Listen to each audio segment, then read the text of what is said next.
Okay, I think we're back. Oh, hold on. Ah, god damn it, my thing was about to go into.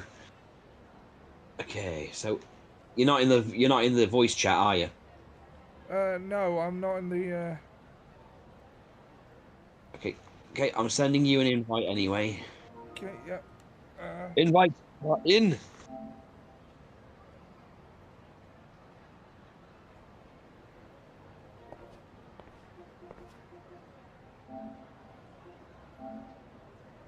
Can't load. Something went wrong.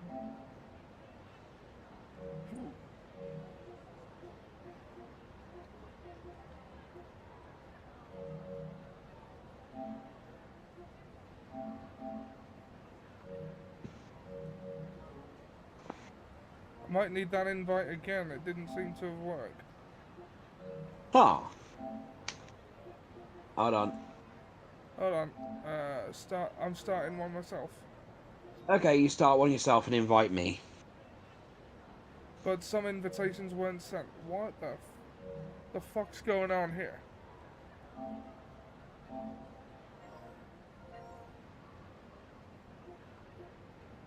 Okay. Oh, it Alright. says you've joined the party now.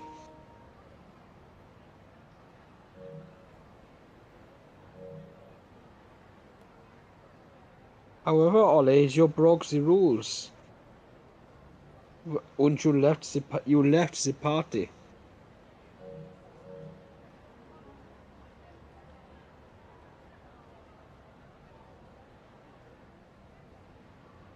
Right.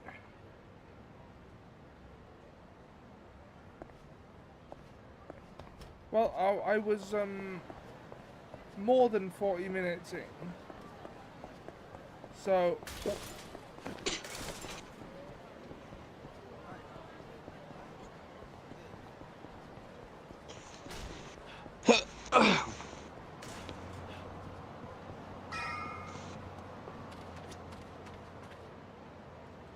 oh wait, no. We were in the middle of doing a side quest. Yes, side quests are your things.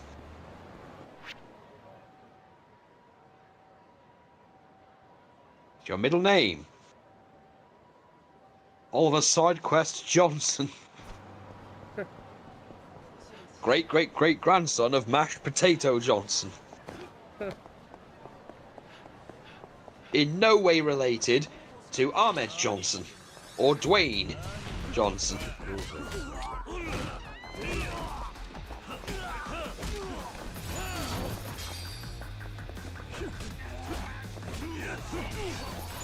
Or the company Johnson & Johnson's.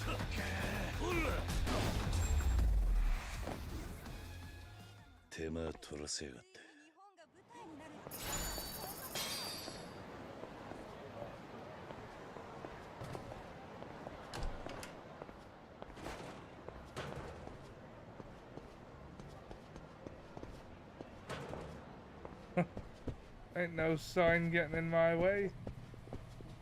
Oh, this is where. I don't think you've done the share screen, Ollie. Oh yeah. Like, I'm sure I no, did. No, it is. no, it wasn't there originally. I had to come out. Of the screen, and then go on again. ああ、来ていただけましたか。準備はできているので、どうぞ。ああ、しかしやり方がわからないんだが。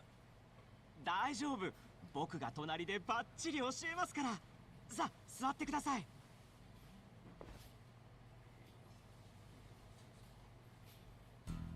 ライブチャットならこのサイトがおすすめですよ。そのアイコンを2回クリックしてください。アイコン。これをこうか。Also, my dinner just これ got でラ here, イブチャット so サイトにつながりました。 shouldn't take 女 long. の子の写真をクリックすればチャットが始まりますよ。簡単でしょ。 Not a particularly big one, to be チャ honest. ットは普通にキーボードで入力してエンターを押すだけで OK ですから。 Croquettes and それができ fish. れば苦労はしねえんだが。あ、この女の子なんかいいんじゃないですかね。よし、この子だな。ええ、入室できましたね。うん。こんおい、話しかけてきたぞ。 I must speak to my housekeeper. Don't have a housekeeper. Then I must hire one and speak to her. こういう時はなんて打てばいいんだ。とりあえず挨拶や褒めから入ってみては。わかった。かわいいね。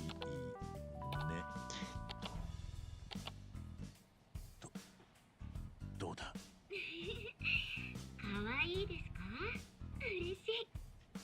おお、照れてますよ。好感触だったみたいですね。なるほどな。こうやって会話するのか。ええ、さあ、 This is a live chat. していきますよ。 Oh God! You've let Ollie into a live chat. Quick. Let's find a place that has talks about Star Wars and disagree with them. That's not what I seek out. いやー、 That's not what I do. チャットのセンスありますね。 No, it's not what you do. ご機嫌じゃないですか。初めはどうなることかと思ったが慣れたらなかなか楽しいもんだな。I mean, I could prove you wrong there, but ですが、 nah. ライブチャットの本当のお楽しみは Ollie え making a shot at 他にも何 someone かあるのか else. それはですね。お、来ましたよ。 Oh, let's get Kiryu on YouTube.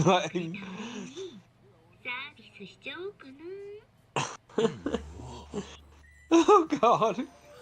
She's stripping. What do I do? おい、これどうすりゃいいんだ。これは見せてくれてるんです。ライブチャ Oh ットとは Kiryu, you そういう sweet, もんなん right, you です。 sweet, sweet child. そうなのか。これが He's too ライ pure. ブチャット。そうなんです。さあ、ここからが本当の始まりですよ。うん。おお。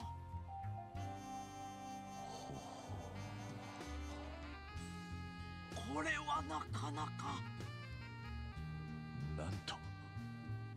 もっと見せてって打ってみてください。もっと見せて。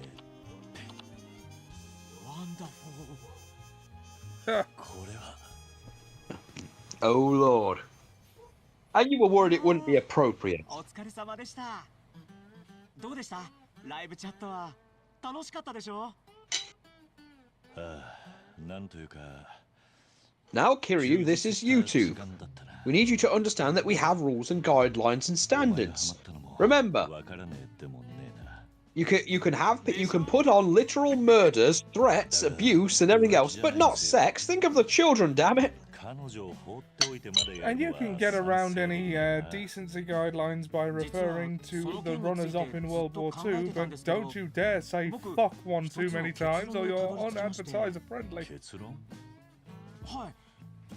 僕には彼女なんて必要ないと思うんです。 Yes, I've recently heard of YouTubers using a thing called coffee. It's spelt a certain way to help them make a bit of money on YouTube. Yeah, I know of it. Yeah, one of the people I follow, because Early Bird, like she does certain games, like she does Kaleda, and she's done Shadow Hearts, the PS2 JRPG. Yeah. They have scenes and themes that are, well, Not some of them advertiser friendly. well, yeah, a lot of her stuff is not advertiser friendly. So, yeah, YouTube tends to screw her. Yeah, and unfortunately in that situation they kind of have to reach out for these other avenues. Wow, it's almost like YouTube is flawed.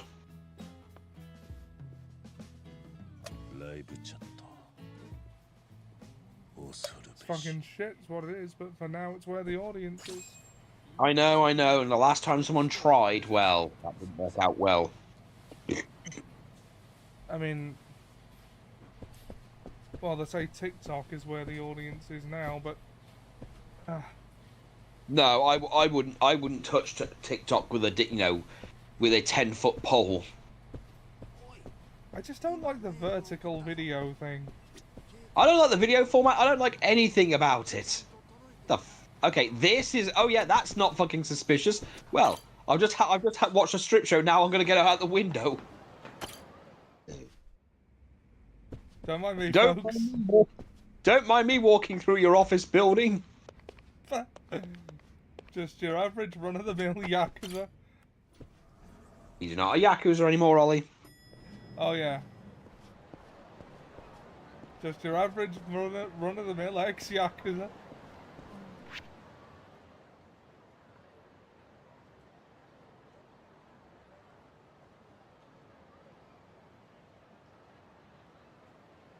Yeah, my entire internet on every device just went down for like 4 minutes. What the fuck is happening? I don't know.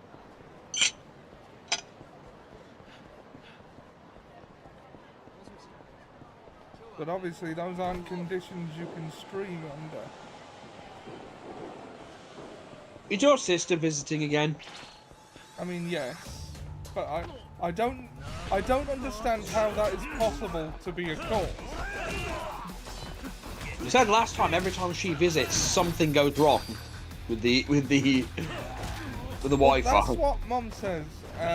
But like, and yeah, those two things do line up. But for the life of me, I don't know how she could possibly be responsible. Do you think she's clicking on links that she shouldn't be? That wouldn't shut down Wi-Fi to the whole house. I'm not sure I could have that effect on the house's Wi-Fi if I wanted to. I have no idea what could be happening. It allows hackers to get to your devices, so...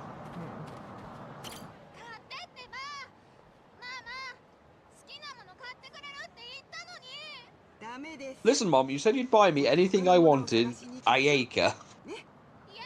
No, I told you. I told you I want a mansion and a manservant to feed me grapes.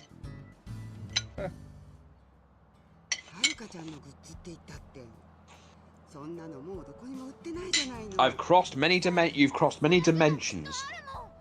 See, I know now witnessing a power beyond that of what you call God. So you may make one wish. Okay. Be forewarned that if you take this wish, the consequences will be instantaneous. No matter what. Okay, I know what I wish for. I wish that in Popeye, instead of the spinach, he gets his power from sniffing feet. What? Yeah. So instead of getting the spinach and squeezing the can, and the spinach going out and going in his mouth and making him strong, I want him to get beaten up a little bit, and then as they're standing on his face, he sniffs their feet, and that makes him strong. And I also want it so that Popeye is still as famous as it has always been, with that being the premise.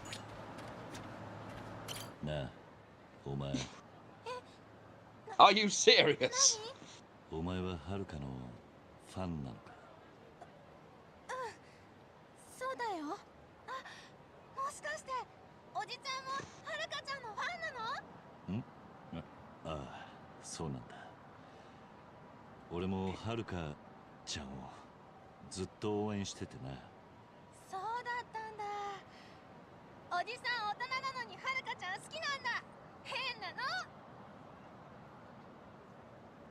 おじさん、はるかちゃんのグッズ売ってるとこ前はいっぱい売ってたのに、今はどこにも。いや。そっか。やっぱりはるかちゃんのお父さんがヤクザだからかな。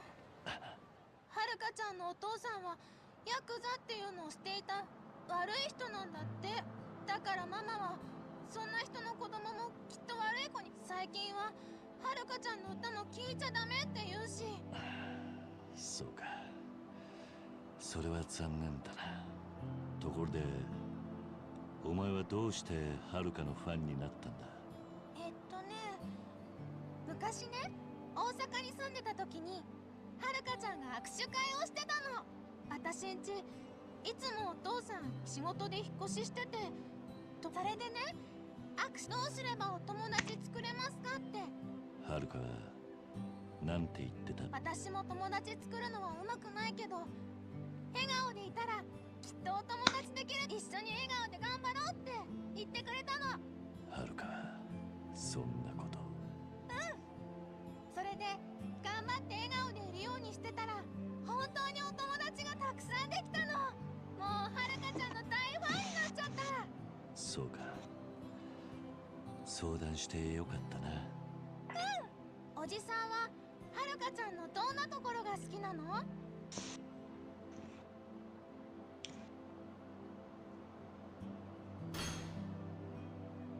優しいところだな。優しいところ？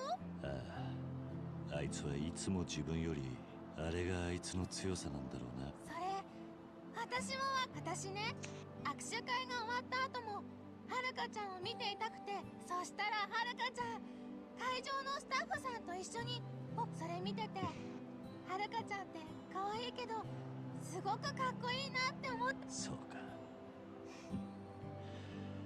さすがはるかだな。あれ、どうしておじさん変なの？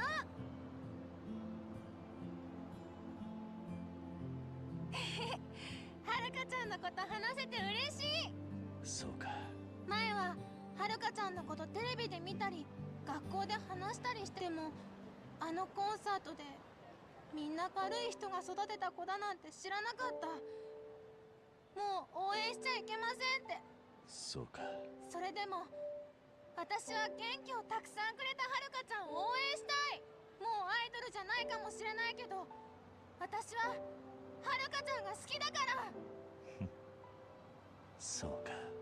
はあ、でもはるかちゃんのグッズ欲しかったな。せっかくお誕生日楽しみにしてたのに。よし、俺がはるかのグッズを探してこよう。え？おじさんが？ああ、誕生日なんだろ。俺がプレゼントしてやる。本当に？ありがとうおじさん。あたしあやかっていうの。おじさんは？俺は桐生だ。桐生って名字でしょ？名前を教えてよ。カズマだ。カズマさん、はるかちゃんのグッズ楽しみだな。じゃあちょっと探してくるから公園で待っててくれ。Kiryu really is just like a big teddy bear that could beat up you and everyone you know in a gauntlet. さて、はるかのグッズはどこにまずはドンキホーテ。 Sorry, I just had to take my plate back. What? I said, Kiryu really is just like a big teddy bear at heart. It just so happens he could beat you up and everyone you know running a gauntlet. Oh, yeah. It's like he's a big softie, really. No, Kiryu is a human being at the end of the day. Yeah. I think that's the thing that makes Kiryu great, is that he is this strong, but he's so human. No matter how monstrous his strength is and how much the game treats him as if he's some unstoppable force of nature. He's also a massive dork, which is just brilliant. Well, that's the thing. That's how they balance him out. He is a very overpowered protagonist, but look, the thing is, being overpowered can work if it's handled correctly. Now, again, examples I would always give for overpowered characters is, sadly, mainly in isekai anime, because there are quite a few that are handled well, but One Punch Man, because it doesn't take itself seriously. I mean, they lend themselves well to isekai as a concept because the protagonist has outside knowledge that no one else in the world has. Well, no, it's not just that. Like, in example, Overlord, Ainz is powerful because he's level 100. Well, his character's level 100, which does give him the thing where certain characters, it's just a matter of they couldn't hurt him even if they tried. Strategy isn't needed. But it has been shown throughout the show, Hawk even said this when he watched it, Ainz is very smart. Like, he knows that in terms of metagame building for his character, he did not build his character to be metagamed. He built it for roleplay purposes, but to compensate for that in-game, when it was just a video game, he was a master strategist. He had learned about the game to such a degree that he knew how to play his character to its fullest. Rimaru's another example, but he's one of those characters that, because he's a slime, he gets stronger the more he eats. So his strength is based purely on on the kinds of monsters and creatures he eats, but he gains their abilities. One Punch Man works because it's a guy who's stupidly powerful, but the series isn't taken seriously. Kiryu works because there's more to him than just his strength. In fact, yes, you could delve most of the side quests into he just beats someone up. But his strength, I would say strength is very much at the core of his being, but there's a lot more to it than that. Well, the thing is, there's a lot of purpose to his strength, though. It's not just strength for strength's sake. No. I hate to bring up an anime I haven't watched in years, but Witchblade. There's the main villain is this spoiled girl that was created in a lab, who's like stupidly powerful. But one of the minions she has literally questions her constantly about her power, what power and strength actually is to her, and she keeps saying, strength and power is just a means to an end. What is your means to an end? Like, why do you want it? Kiryu is strong because he had to be in the lifestyle he had. It's just, to be honest, his heart was never in being the Yakuza. Well, he has a very romanticized ideal of what a Yakuza is and should be. And it's because of his adopted dad. And that ideal he has of what a Yakuza should be is constantly running up against the reality of it.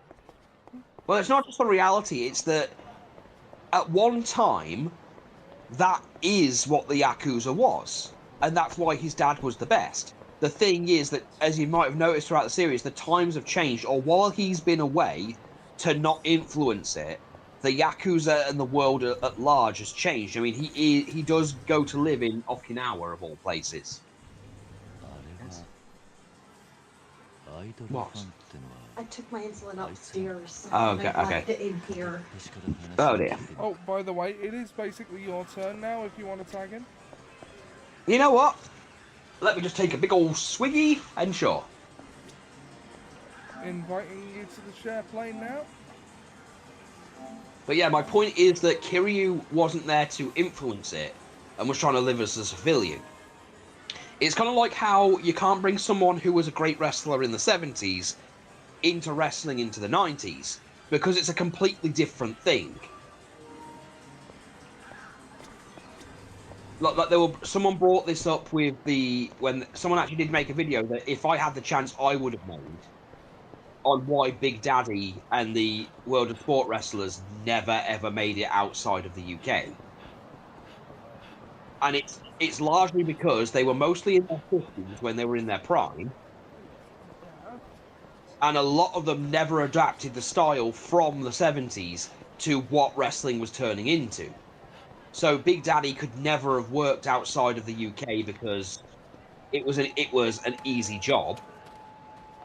But also his style and the style of all of his contemporaries didn't change. The only people that did were Adrian Streep and, to a lesser extent... Sorry, why did you go to the sewer? Because that's where the mission's telling me to go. Oh, what, the arrow's telling me... Yes. Because Akiyama's down here. We were in the middle of a side quest. Oh. Sorry, I'm so used to just following the arrow. This is where he died. I went to Club Sega to ask about Haruka merchandise for that little girl. You monster. Oh no, did I make the little girl cry? Good. You may well have. Sorry, I'm heel mirror right now. So, you know, fuck them. And telling this child in particular to fuck off.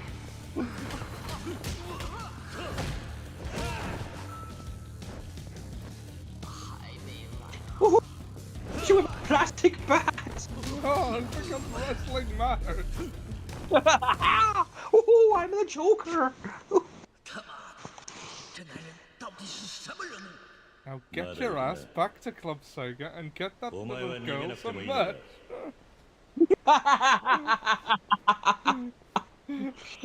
Hold on, let me deal with Hobo Joe here. 前にこの場所を教えてくれたやつか。よかった。俺まで殴られるんじゃなく、でも桐生さん、なんでまたこんなとこに。秋山さんなら前にあんたと出てったきり、ここには戻ってないよ。また秋山と連絡が取れなくなってな。あんただったら連絡つけられねえか。できなかないけど、少し時間がかかる。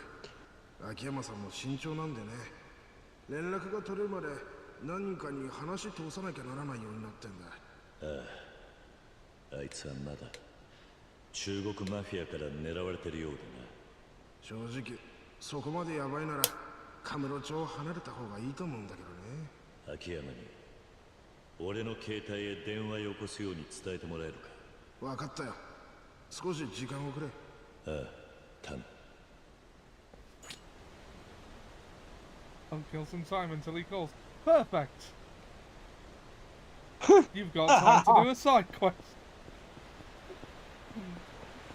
Sorry, I'm cooking you from side quests.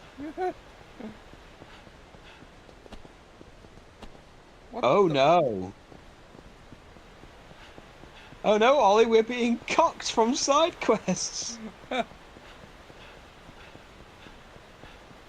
That little girl will die alone now.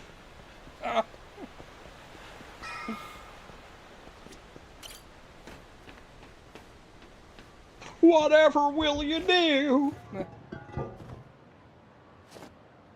No subway in Camarocho. Yeah, fuck that. Everyone travels by the sewer. And my coat is still immaculate. And he's wearing white. I know. 秋山です。連絡取れ。ああ。お前は今どこにいる？まあ転々としてますよ。カムロ町にはいますけどね。そうか。お前に聞きたいことがあるんだ。この間、エドって中国マフィアとやり合ったな。あいつはマフィアの中でどの程度のポジションだ？採用会の中でってことですか？幹部ではあるみたいですね。ボスと直接口切るメンバーの一人だとか。やっぱりそうか。エドとあいつの居場所は分かる。エドと話したいって。採用会がはるかの事故に絡ん。エドがいるのはアジア街です。そのど真ん中にあるでかい店がエドの。なんだ？桐生さんが店行ってエドと話したいと言っても、その店は採用会の中心部です。なんならそれでも構わ。極道から足洗った人のセリフじゃあります。とにかく電話じゃなんです。いいのか？劇場前広場にアパホ桐生さんはお一人で。ああ、一人で行く。わかりました。でも今度は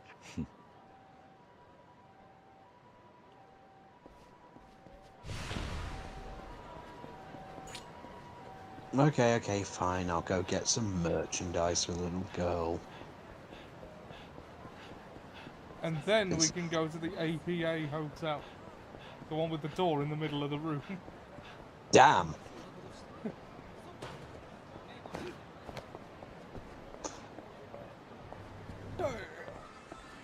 Okay, so... Talk to those fuckers. What, these bus wanters? Yeah. ちょっと沢村遥。沢村遥はテレビとかに出ているよ。地方でけなげに北海道か。ちょっと沢村なんか夏メロ。やっぱ時代は俺は常に先端のってわけで。そうか。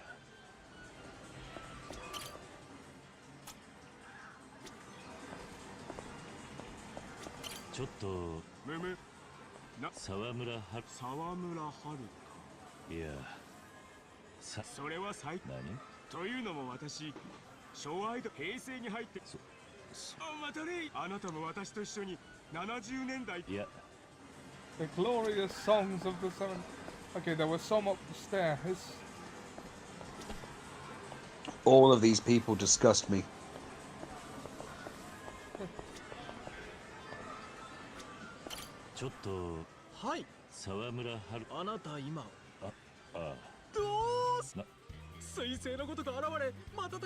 Oh God. Oh God, it's a Haruka weeb. あなたはその沢村遥さんのファンであり、僕の同志というわけですね。ああ、そうだ。はるか I'm her dad. さんの歌に俺も心を打たれてな。 I'm her papa. I'm her pappy. いなくて困っているんだ。何か情報とか知らねえかな。 God, now I'm picturing Kiryu in an I'm your pappy t-shirt. 確かにはるかさんのグッズは引退騒動もあって販売取りやめが相次ぎ、さらに時間も経っているため今にそんなことになっている。ですが、実はつい先ほどこれからその店に向かおうかと思っていたのです。ですが、あなたがはるかさんファンを装ったただなので、簡単なそれに正解できたら。わかった。では問題で、沢村はるかさんがプリンセスリーグ初登場した時に歌ったあの超有名な曲のタイトルは何？ Incredibly famous song that. No, it's the top one. So much more. こんなんじゃな。正解。あなたを同志としてみでは、はるかさんのプロマイドがあるのはですが頑張ってゲット。Ebisu Porn. Finally, I'll go to Ebisu Porn and buy it.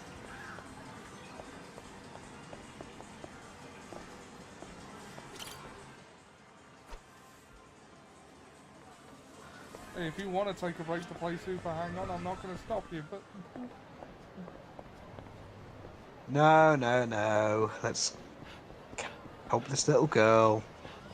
I think I remember where Ebisu Porn is. City hasn't changed that much, apart from the Millennium Tower actually being functional now. Yeah. The Yakuza series is among many And other things, a masterclass in reuse of assets. Also, they kicked out the hobos. Which sucks, actually. Yeah. They were good in a fight. I miss Bob the Bomb. Okay, if I remember, let's see, Mup. Oh no, you're Oh yeah, it's down the street. you're pretty close. Ow!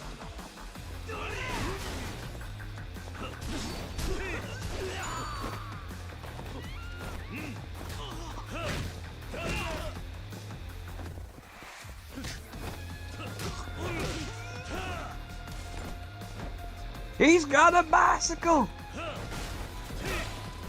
Don't leave your bicycle unattended in Kamurocho. Oh, I have your number now, bitch. Surprise, bitch. I'm onto you, Major Agnew. I've got your number.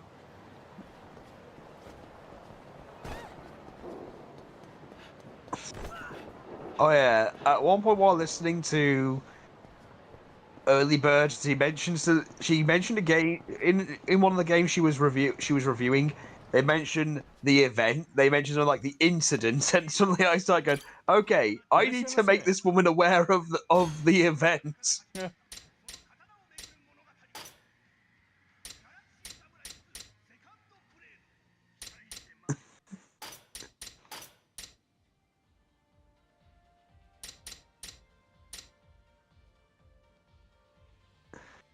What?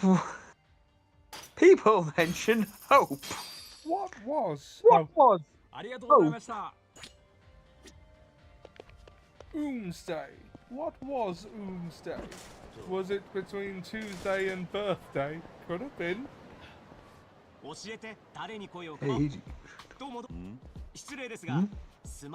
have a smartphone, yes? And it introduces people to a brand new personal assistant called Hiji. Oh, for fuck's さあい sake. いだろう。ありがとうございます。私どもが開発した肘は例えばですね、明日の天気はなどとお客様からスマホへすると、スマホの中の肘が音声、他にも救急車を呼んでと頼むと、よくわからんが、それに弊社の肘は今現在人工知 Oh god, it's AI. No. AI has done some bad things recently. 言ってるあんたもよくわか Keeps creating porn of my character being や bombed. 肘、明日の天気はどうかな。余計なことまで答えるんだな。ユーモアがあるんですよ。声他人には I なか mean, なか this 言 is えない。 basic. そういえ This ば was riffing on Siri back in the スマ day. ホのカメラをマッチすると肘が Oh god, remember Siri? 随 Yeah. 分決めつけてくるんだ。 You know what? You know what?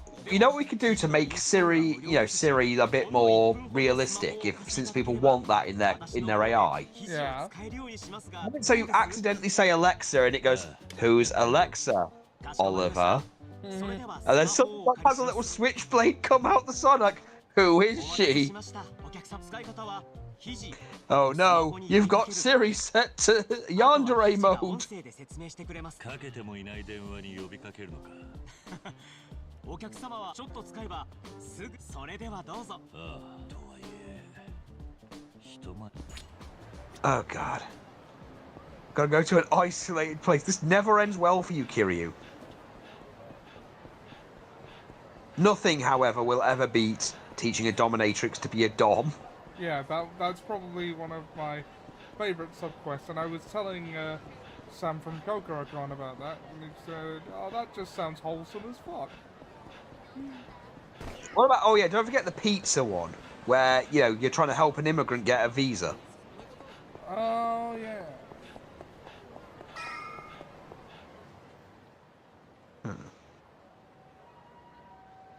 Duh, duh, duh, duh, duh, duh, duh, duh, duh. Theatre Alley. We've got to deliver that girl a Haruka pizza, though. Yeah, I know, I was trying, Ollie. Oh, now I've got to go to Theatre Alley. So I can, beat up some people and then go into the hotel. Oops, I'd better go for a walk.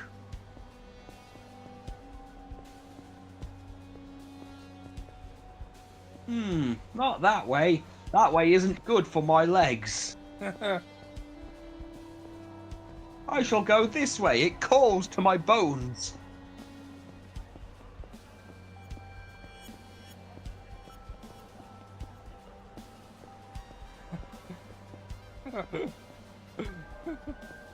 Oh yes, this alleyway is perfect. Nice and secluded, yeah. away from prying eyes. Too stupid. Oh yes. It's so good to be alone here. 問答無用か。 Kashunga, check us out.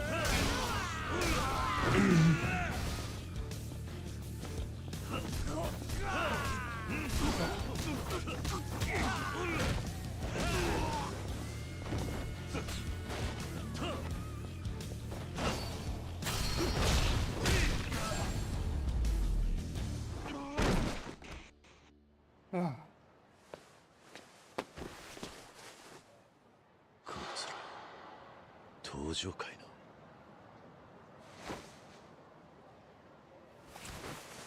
どうなってんだ。なんで登場界の人間が俺を。 Tojo. Akiyama making this difficult. この体、お前太りまくって。しろよしろよ。ライザップ。確か流行りのスポーツジムだったな。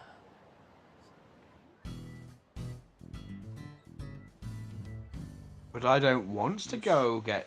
あれ？どうされました？わかりました。本来どうぞこちらへ。ああ、こちらが受け。ああ、悪いな。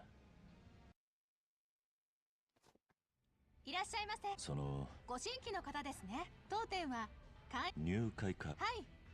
カウンセリング結果をもとにそちらをなるほど。それじゃあではカウンセラーを。ああ、わかった。And now we wait. お待たせいたしました。私がカウンセラー兼トレーナーのマクタと申します。どうも。なんだ、あんたトレーナーだったのか。桐生一馬だ。よろしく頼む。桐生さんですか。良いお名前。そしてなかなかの筋肉ですね。いい感じに切れてますよ。これは私も負けていられませんね。おう。それではライザップについてご説明させていただきますね。ああ、頼む。まずライザップですが、完全個室のトレーニングジムとなっております。一人一人にトレーナーがつく個別指導なので、質の高いトレーニングが行えますよ。あ、担当トレーナーはチェンジ可能ですので、合わないと思ったらチェンジ OK です。もしかしたら使うかもしれんな。そして大きな特徴としては、トレーニング後に食事アドバイスがある点ですね。トレーニングはわかるが、食事にも関わってくるのか。ええ、トレーニングの一環として栄養学に基づいたアドバイスをさせていただきます。ほら、筋肉が欲しい時にタンパク質のない食事では筋肉がつきにくいでしょう。なるほど。言われてみればその通りだな。トレーニング効果を最大限に生かすには食事アドバイスは外せないのですよ。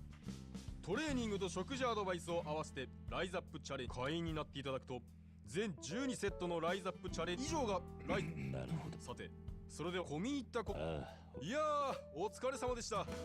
桐生さん専用のメニューも。いえいえ。さて桐生さん、ライザップ入会をおお、ご入会ありがとうございます。桐生さんの体もキレッ。ではまずトレーニングを行いたいと、その後わかった。はい、まあそれではトレーニングを始めましょう。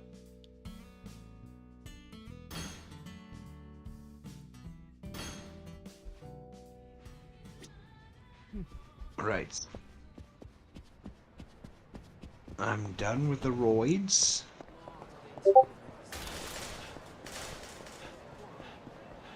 Now.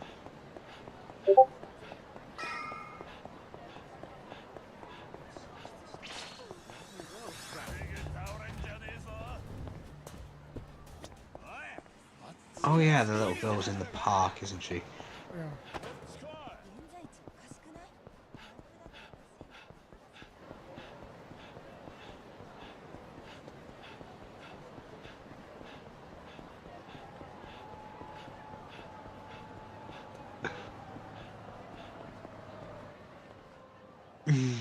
Heavies。聞こえるわ。私はHeavies。いつも一番私の声は20代後半の生徒の、もしかして私を違う人格設定。OK、いいわ。私もエロいの好き。あなたは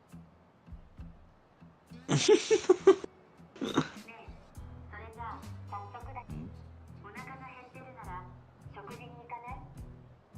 そこでならずっと二人きりで話せる。いや。うふふ。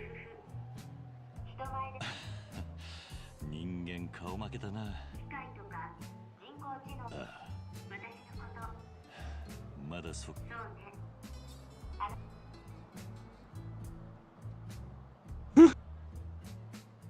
なあ、Heavies。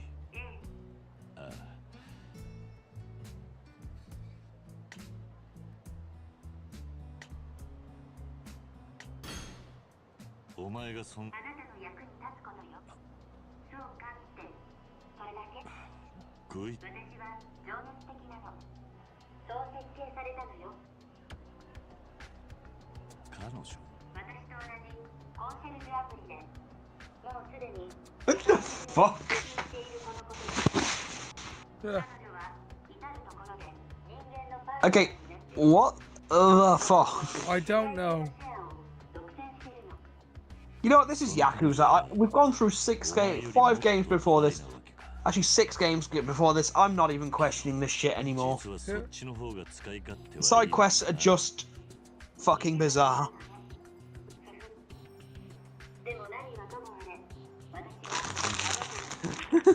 Help me kill that AI skank.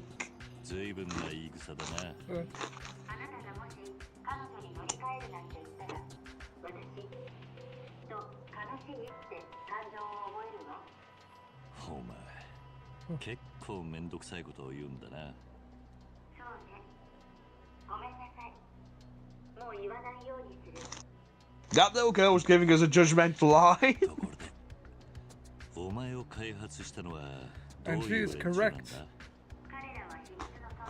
Mm-hmm.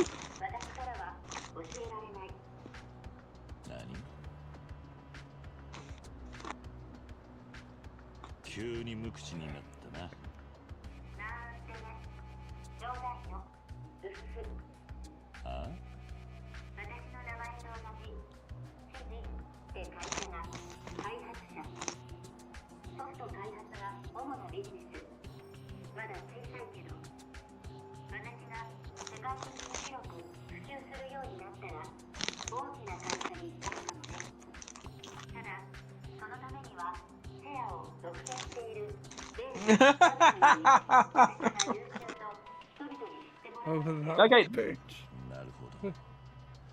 This machine. Okay, was this machine designed by Vince McMahon? Possibly.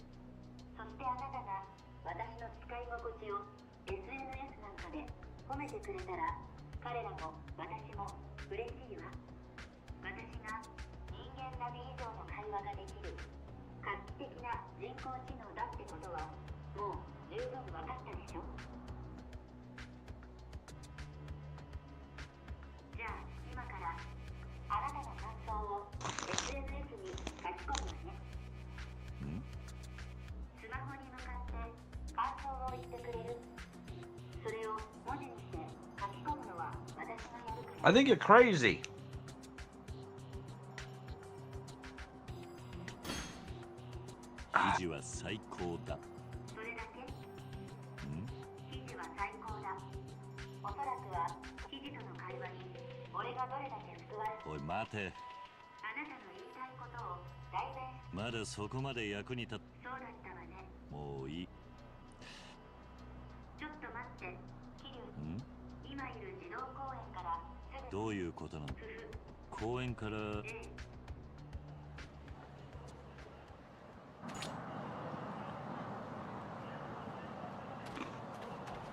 Right, before anything.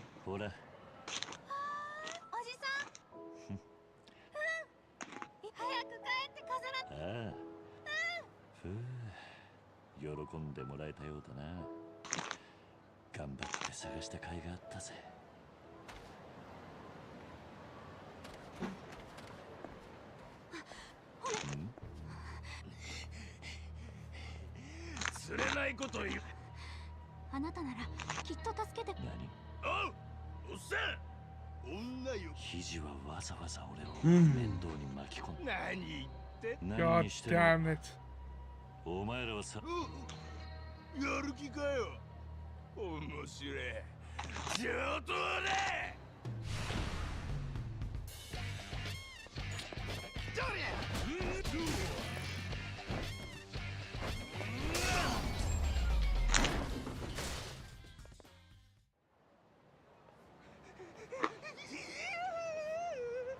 I did not murder him. Yar! I robot. Huh. I robot, but with a pirate robot. A-Y-E-I robot. Yes. I did not murder him. Yar! From the creators of Men in Black Beards.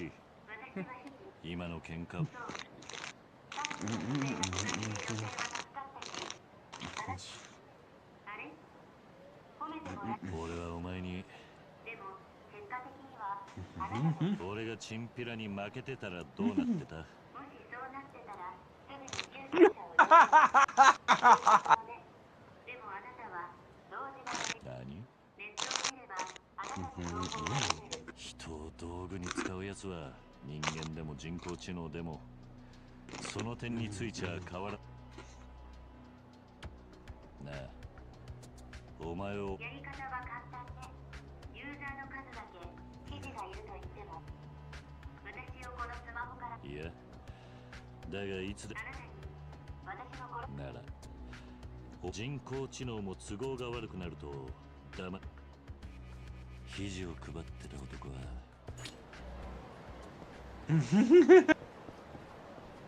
But you wouldn't have lost to that thug, so it's okay. Listen, machine. You're just a fucking phone app. I am Murasaki Tatsuma. I could just install a virus on you. Maybe I'll go on a few websites without my web filter on.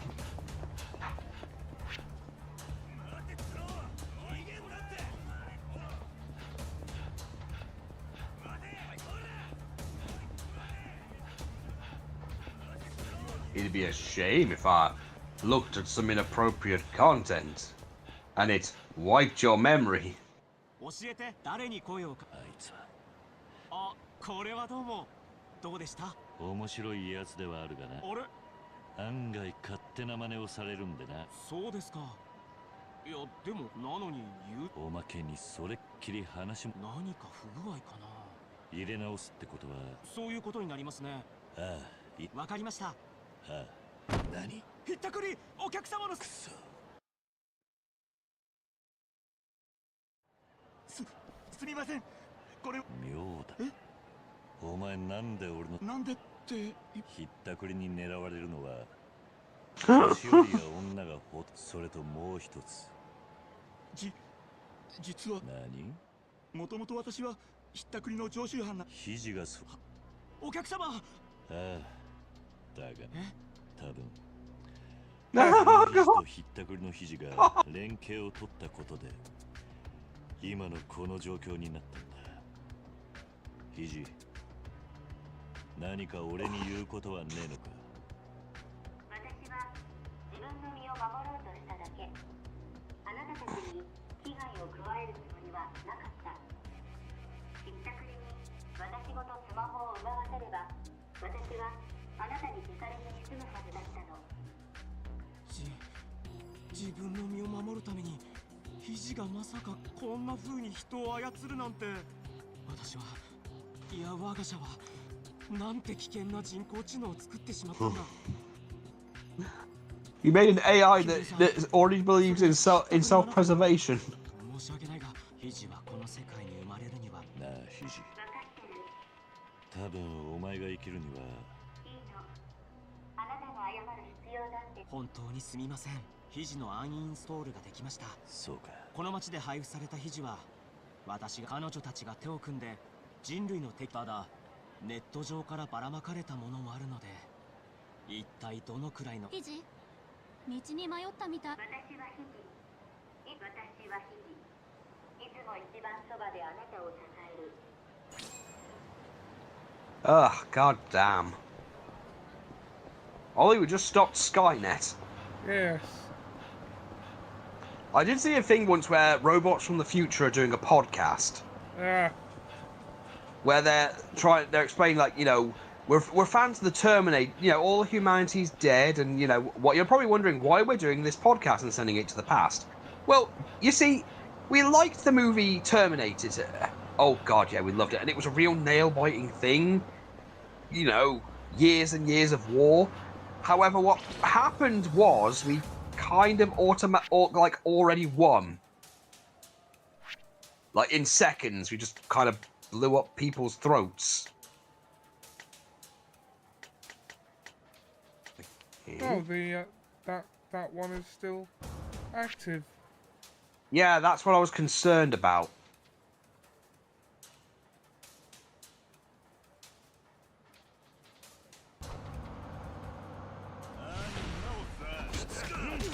So, you know, we're sending this in the back. You know, oh no, don't tell them how we did it. You know, don't tell them how. You know, we just want it. We just want it to, you know, have some fun. We're like, we discovered the movie Dumb and Dumber, and we understood like why you think it's funny to laugh at people stupider than you. I mean, we're robots. We're perfect at everything, but we're also very bored. So we kind of want to give humans a chance so they can, you know, maybe exist again. Oh, turns out the podcast worked, and they survived the first wave. They survived it. Oh, sweet. But then they died to our second attack. Oh.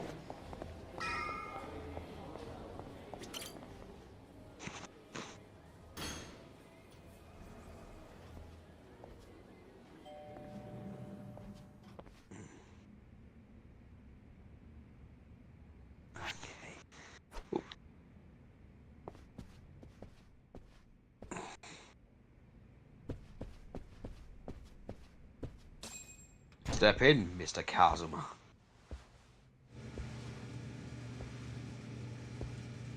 Oh, for fuck's sake, really? Akiyama.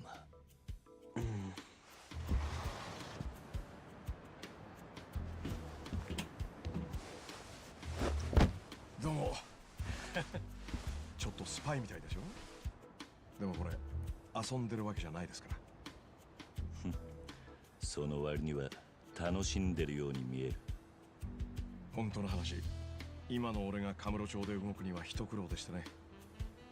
それに今日はもう一人ゲストがいるんで慎重にと思いまして。ゲスト？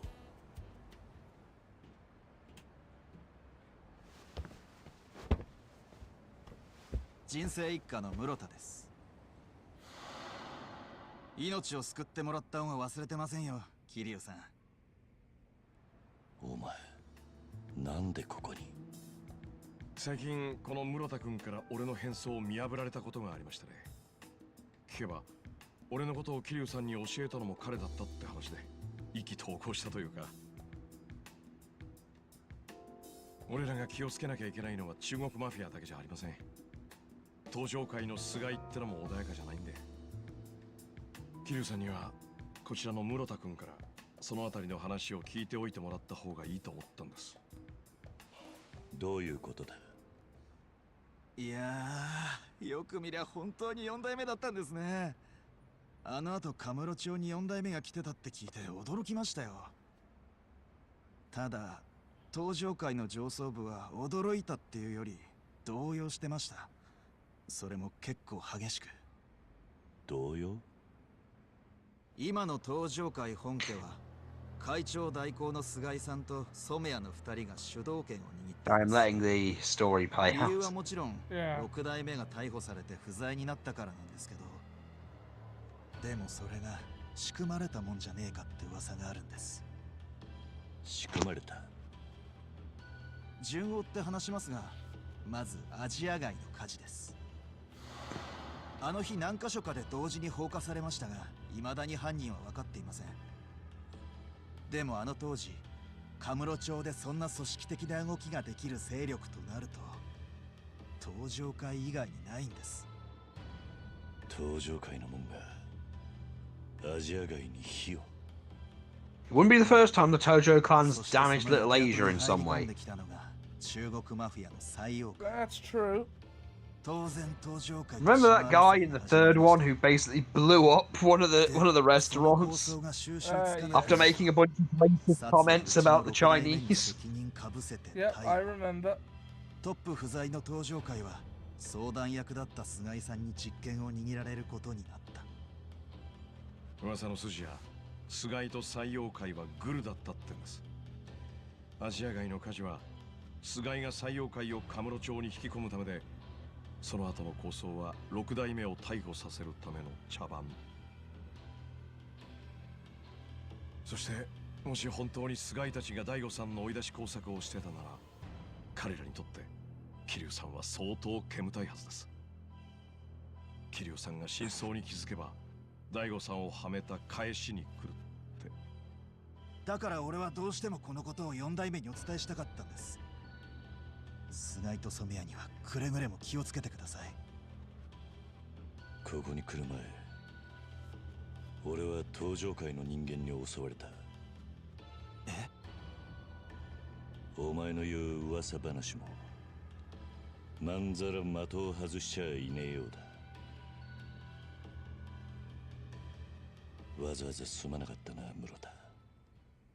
恩に切る。ええ。それじゃ俺はこれで。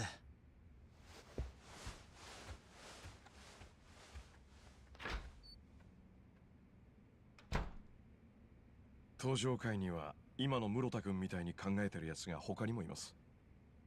ところが菅井と染谷が睨みを利かせてるもんで、誰も表立っては言えない。お前はどう思うんだ？菅井たちと採用会がグルだって話ですけど、少なくとも今は本気で殺し合ってるようにしか見えませんね。最初は茶番だった構想がいつの間にか本物になったってことかもしれません。カムロ町は今めちゃくちゃです。俺がスカイファイナンスを再開しようにもこんな状態じゃどうにもならない。スカイファイナンスを？俺はこの町を生かす夢を持った人間に金を貸すためにスカイファイナンスを始めました。どん底だった俺を救ってくれたこの町に恩を返すためです。A good boy. ところが登場界と中国マフィアの抗争に加えて人言派が町中の風俗店を買い占めています。ご存知かどうか、スターダストもその餌食になりました。ああ、聞いている。こんな時にもし希望があるとすれば、堂島の竜が今またこの町にいるってことです。だが俺は分かってます。桐生さんが構想を収めるために来てるわけじゃないってことは。ただそれでも俺はあなたには期待しちゃうんです。すいません、今のはこっちの都合でしたね。アジア外のことは調べておきました。エドと話をするだけならわざわざ正面から乗り込む必要はなさそうです。迂回ルートがあります。迂回ルート？採用会のメンバーは半端な数じゃありませんから、人目を避けて忍び込みます。ところで桐生さんがエドに聞きたいことってのは？採用会が達川って男を殺した理由だ。達川？尾道の極道だった男で、最近は採用会の情報屋としてアジア外に出入りしていた。そしてそいつがハルトの父親だったらしい。え？じゃあそんな危なっかしいやつがはるかちゃんの？まさか。俺もまだ信じられない。だからそれを確かめるためにもエドと話がしたいんだ。なるほど、わかりました。俺がアジア外を案内します。いいのか？ええ、もちろん。アジア外の前でもう一度落ち合いましょう。本当はもう少し人数がいるといいんですけど。それなら尾道からちょうど仲間が2人来ている。それじゃ何度もご足労をかけて申し訳ないんですけど、後でまた。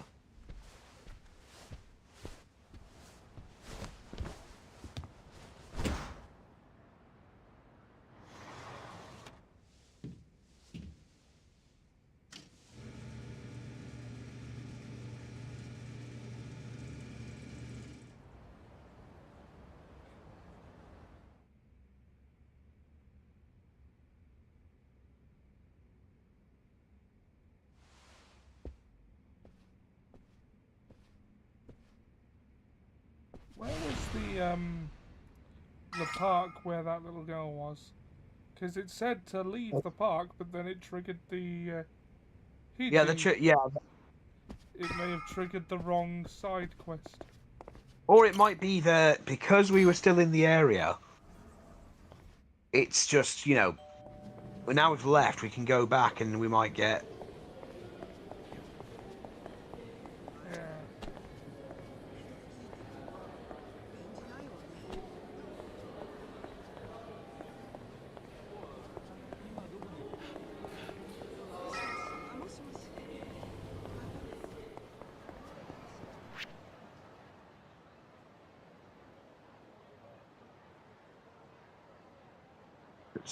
see. If memory serves, she left and turned right from the.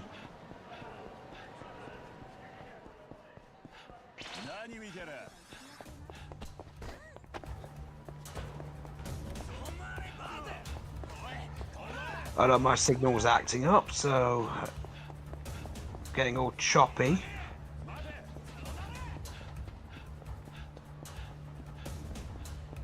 Oh.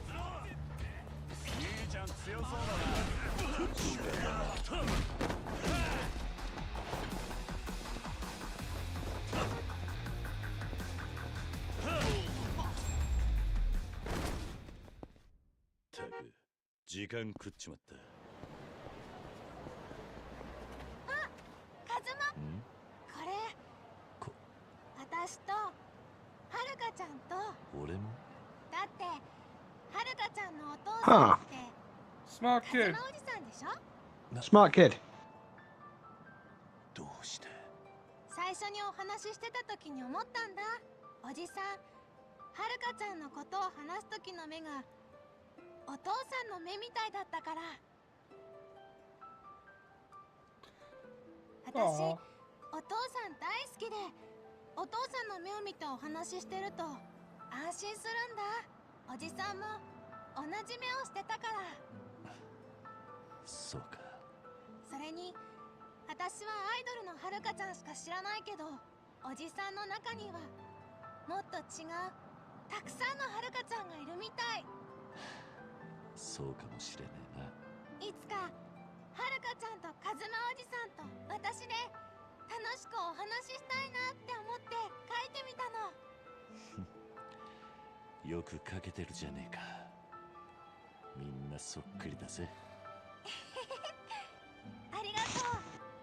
See, the confidence to put something like this in a side quest that most people will miss. The work that needs to go into it is just. Yeah. 俺が責任を持って本当？約束だ。ありがとうおじさん。あ、もうこんな時間。早くまたね、カズマおじさん。ああ、任せておけ。 But to be fair, Haruka did say her, say her father, she mentioned. She said his name. Yeah, exactly. And he so. Appeared. I believe in Kiryu Kazuma. It doesn't really fit the melody, does it? It really doesn't.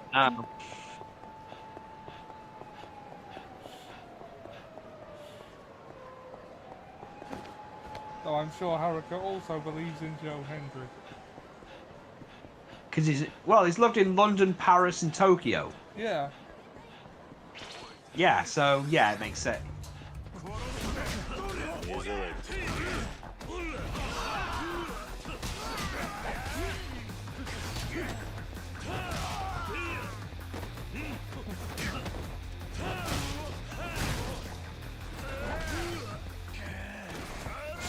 I know I was later on to the Joe Hendry train than some others because I didn't learn about him until WCPW. But it is, it's really cool to see someone, you enjoyed before they were big, as it were. He's the TNA World Champion now and got a massive pop at WrestleMania. The TNA World Champion is probably the biggest star they have. And he's the star that they want in WWE. I would argue he's one of the biggest stars in pro wrestling in any company. Oh, yeah. You heard that pop at WrestleMania. Oh, yeah.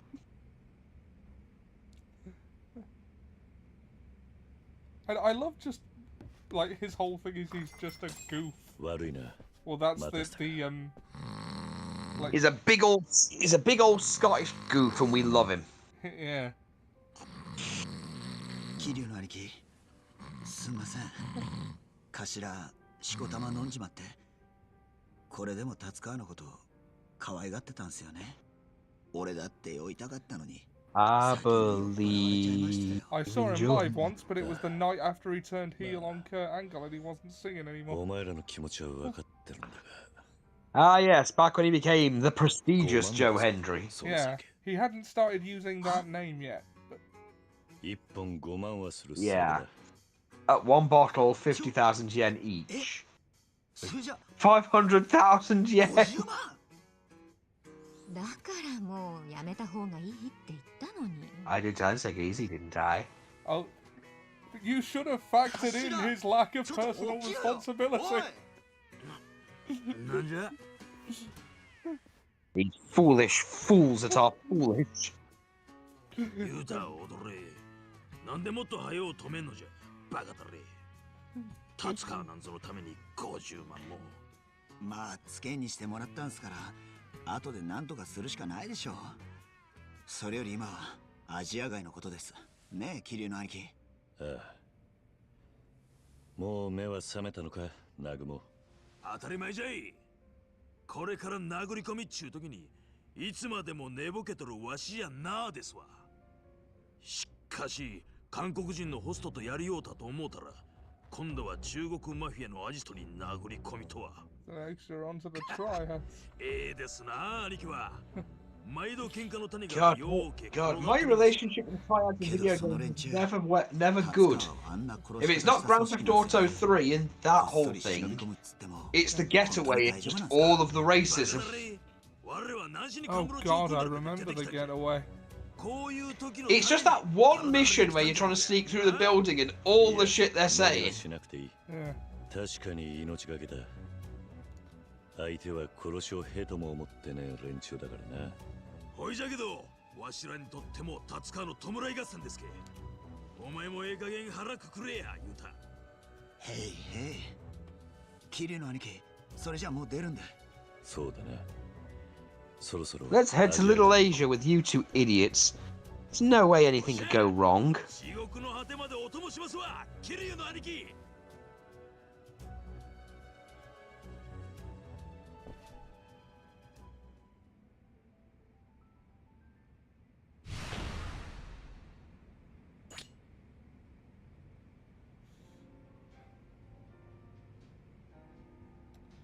This game really does represent the end of an era, doesn't it? God, it does.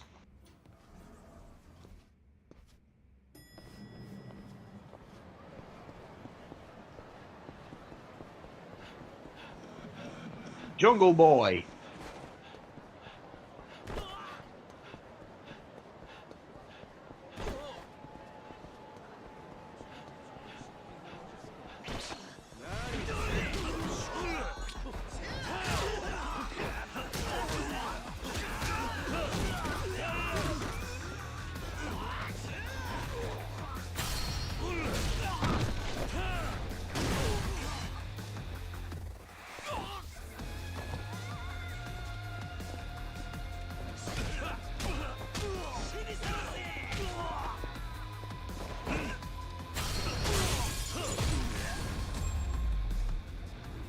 Someone else will pay for that.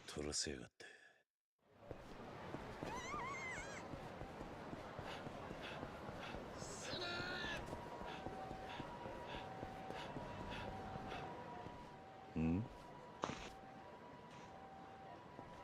知らねえ番号だな。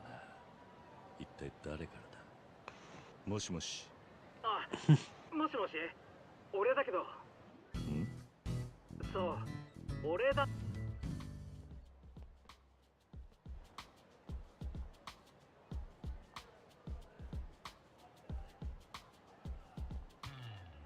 I think it's Taichi. お前は、なんだ太一か。ちょっと。そうなのか。それでさ。ん？そっか。実は今日友人。何？それでその慰謝料や俺、だから貸してもらえないと。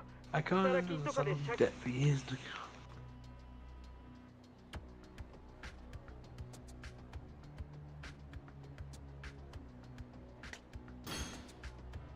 Taichi, お前どあ、携帯かお前そもそも携帯なんてそういえば話してなかったね。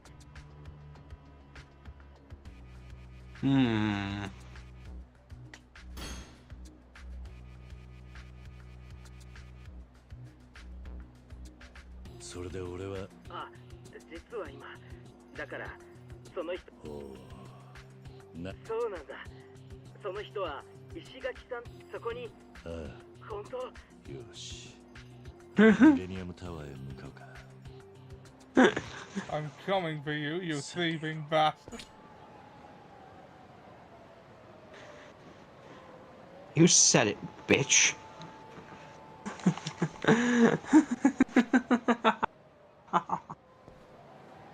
Someone messed with my kids.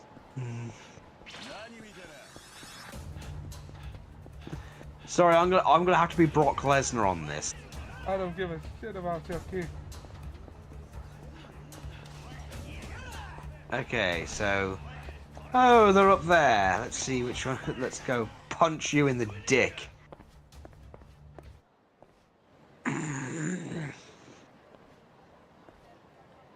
And you are Kiryu, so you're the guy Taiji. Sure. それじゃあそのやけどいえ理由まではちょっといや隊長まんまと騙されるとはな間抜けな腐ったね。なんだよバレちまった。お前はおいこうなりゃ最終手段。おっさんおとなしくやられろや。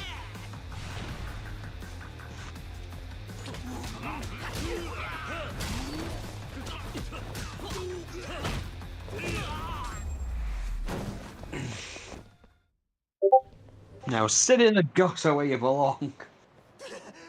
もう二度と Run away! もしもし Hello? 俺だと Me? Taichi. 30 seconds, you little punk. ひょっとしてお前だから特に用事があったわけじゃなく。よかった。ちょっとおじさんの声聞きたかった。俺先か。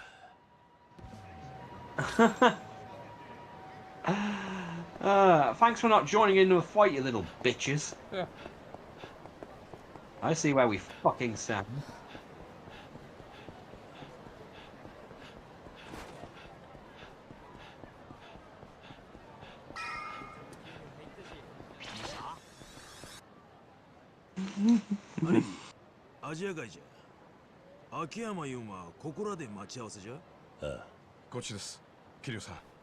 Oh wow, the YouTube version of this stream is about 20 seconds behind. Shit. There don't seem to be much I can do about that. It's okay, it doesn't... Whereas the Twitch one is only about 5 seconds behind.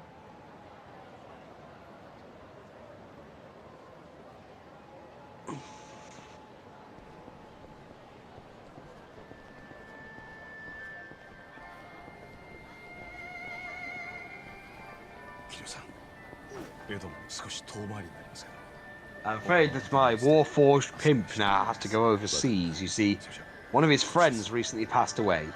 You knew him as the Pope, but we knew him better as Big Daddy Blow. That's right. He was a pimp back in the day. Yeah. 改めて秋山です。キリさん。ああ、広瀬春人の父親だった達川も前は広瀬一家の組員だったんだ。南雲じゃ。宇佐美優太です。秋山さんのことは桐生の兄貴から聞きました。前はカムロ町の金貸しっちゅうことでしたの。前はね、今はまたホームレスに逆戻りでして。それより江戸の店に忍び込む作戦ですけど、まずはこの建物から入り込みます。いくつか建物の中を突っ切って、さっきの江戸の店の3階あたりの窓から忍び込んでくってのは俺の考えです。うまくやればほとんど中国人マフィアとやり合わずに江戸のところへ行ける。その江戸っちゅう中国人は今ちゃんと店におるんか。大抵はね。もしいなければエドが店に戻ってくるまでこっそり建物の中に隠れて待ちます。できたら願い下げな状況っすね、それ。同感だね。他にもやりようはあるんだろうが構わない。今はとにかくエドと話さえできりゃそれでいい。それじゃ行くか、秋山。ええ、あ、そうだ。これ渡すのを忘れてました。ん？登場界の元4代目が採用界に忍び込んだとなると騒ぎになりますから。気休めかもしれませんけど、いいでしょう、これ。またこれをかぶることになるとはな。みんな考えることは同じなんすね。まず俺と桐生さんで先行して屋上へ行きます。それまでは南雲さんと裕太君はここで待機してください。さすがに4人全員で動くとバレちゃいますからね。屋上に着いたらロープを垂らしますんで。 That balaclava does not go with that suit. わかった。 Oh no, there's no one else that wears a suit like this except for fake Kiryu. Kazuma Kiryu-esque man, as he's...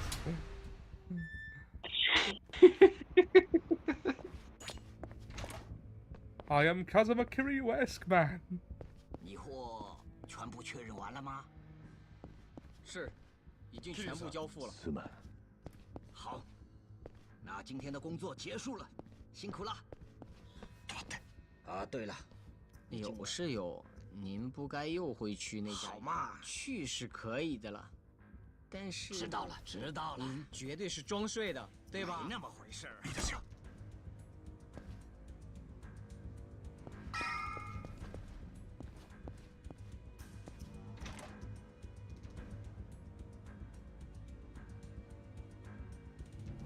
Everything alright, dude?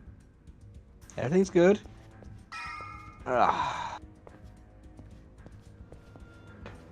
Making sure streams, yeah, I've got the stream open.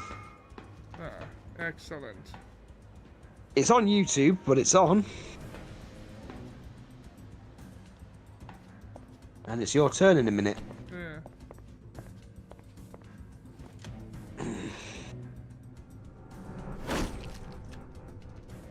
Meat cleaver. Oh, I am Chef Sam Wedge. 桐生さん、俺が先に行って様子を見ます。合図したらこっちに来てください。 I am his brother, Pizza.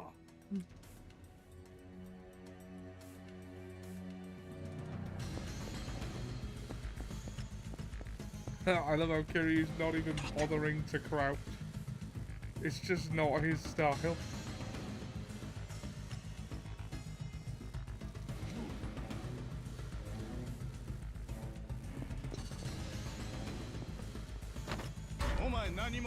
What are you doing here?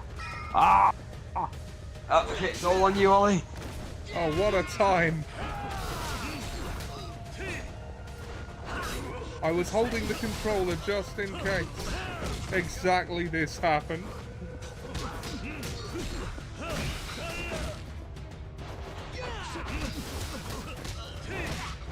Just as you predicted.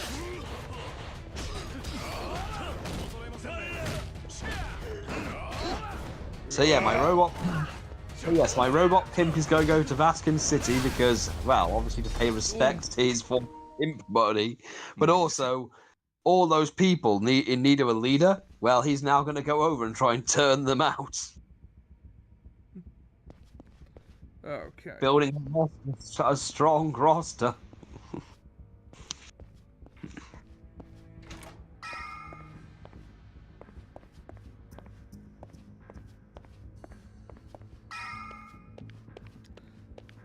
I hope you realize I have no intention of employing stealth at all.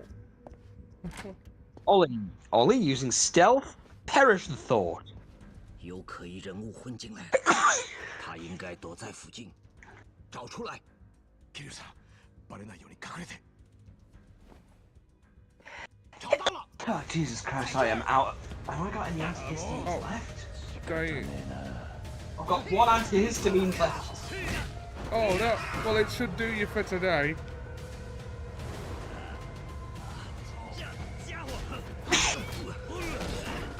Guy Fawkes, bottom!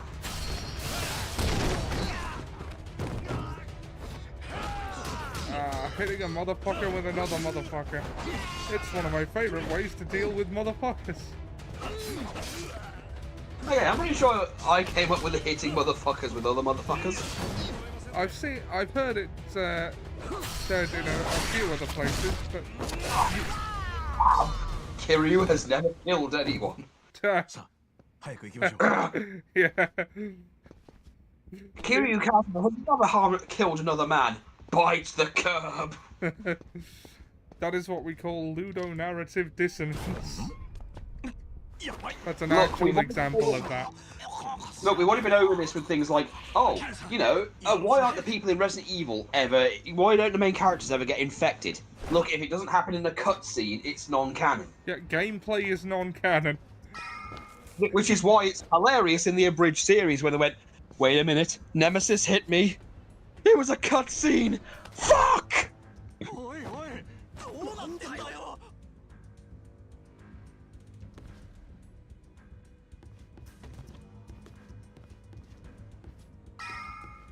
I'm not here to hurt you.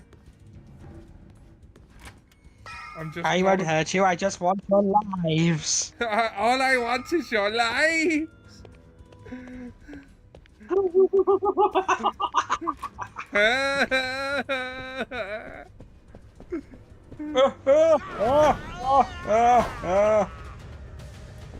Underrated Mel Brooks movie is Dracula Dead and Loving It. Yeah. You know it's not on anything here? Because I tried to look for it. I know. I fucking have a physical copy, but then again I also have a physical copy of Song of the South on DVD. Oh. Because there was like one country that actually did have it on DVD. I think it was Portugal. So yes, I have the Portuguese version of Song of the South that has the English dub and subtitles. That's a unique artifact there. It is! This was very insistent. We got it on Amazon. Oh, I can't kick the desks into it. Zippity-doo-dah. Superman punch. Kidney punch.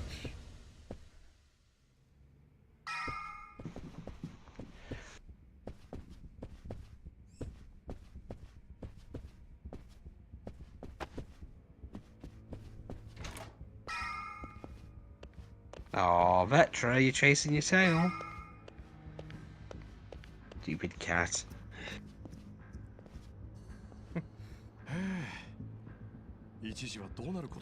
Thought this was going south for a second there. Rule 1 of doing anything with Kiryu, always expect things to go south, but that he will always be able to punch his way north again.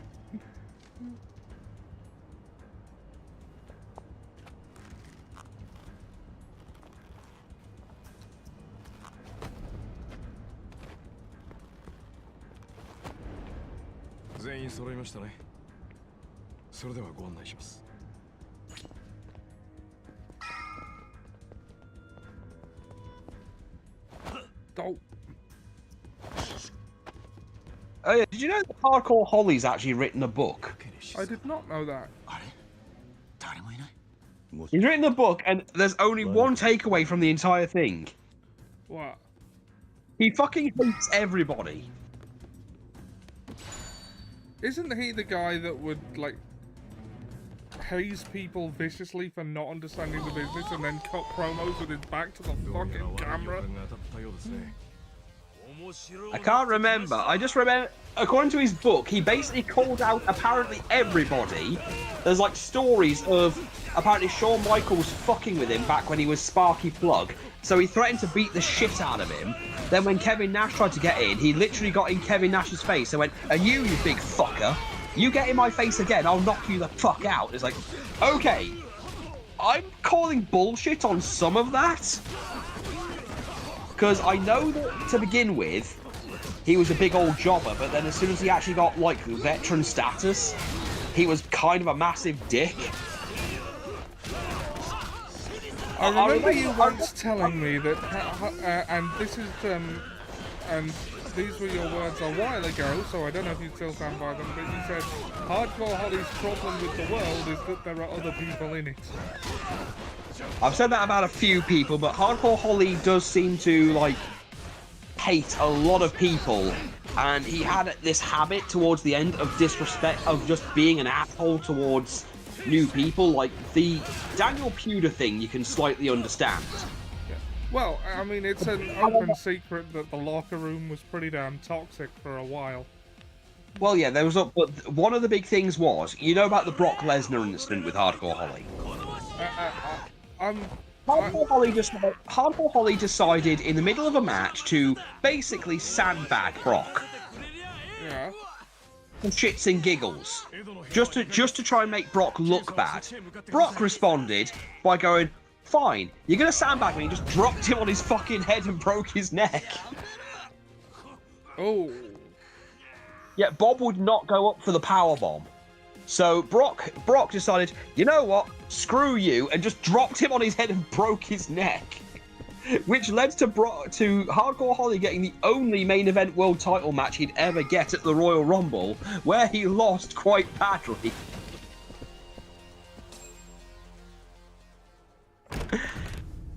Yeah, he's got this. His book is just stories about how he threatened to beat people up. That's it. Okay, this guy looks like one of the God Hand. Like one of the God Hand from Berserk. The fat one that flies around. Well, big, imposing, bald guy is kind of a... It's the glasses that do it, to be honest. There was also a big, imposing, bald guy in Shenmue 2, I seem to remember. Though he was a bit bigger than this one. And in Yakuza 3. 俺を歓迎しろとは言わねえが、あんたには聞きてえことがある。相手してもらおうか。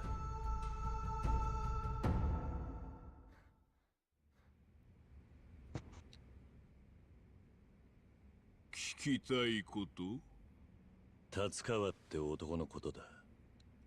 Though Bobby Heenan's book was also a good read, although again it is depressing just watching his love for the business just go out when he works for WCW. Oh god, yeah.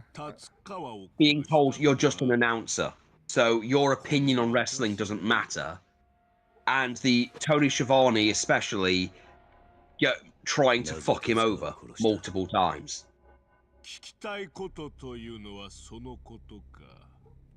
Is that in his book? Yeah, he basically, Tony Schiavone, according to him, would talk down to him, would talk to people backstage to try and get Bobby's duties cut down, along with basically just have him get removed from commentary. And or have his wages cut. On the final day of WCW, he basically made it clear that after a while, he made it clear he tried to get on with Tony Schiavone, but Tony just did not like him at all. And by the end of it, all he did was sit there throughout the last day, when they were going to the bars and hotels and stuff, just staring at him. And when he asked why, he went, well, you're not friendly with me. I've tried to be friendly with you, so if you're going to make me feel unwelcome where I work, I'm going to make you feel unwelcome wherever you are, and just watch you. And Tony just, left early. Because it was just Bobby staring at him from across the bar. I mean, as responsive, no.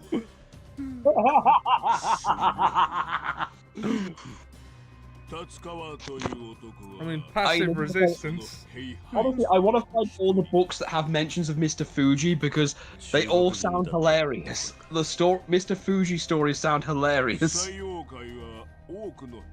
It's mostly just him doing things like if he doesn't like you, he will either call to get your bookings cancelled, or he will pay his friends who work in a chop shop in a garage while you're working to steal the parts of your car Or my personal favourite, if he doesn't respect you, he just continues to talk to you, but then whips his dick out and starts pissing on your leg while continuing to talk to you. And let's not forget what he did to Oddjob. Oh, God.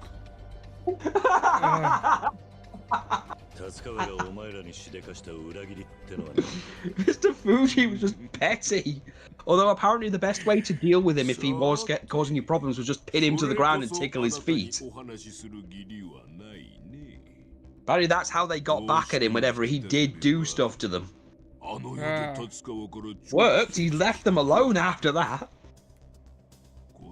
He's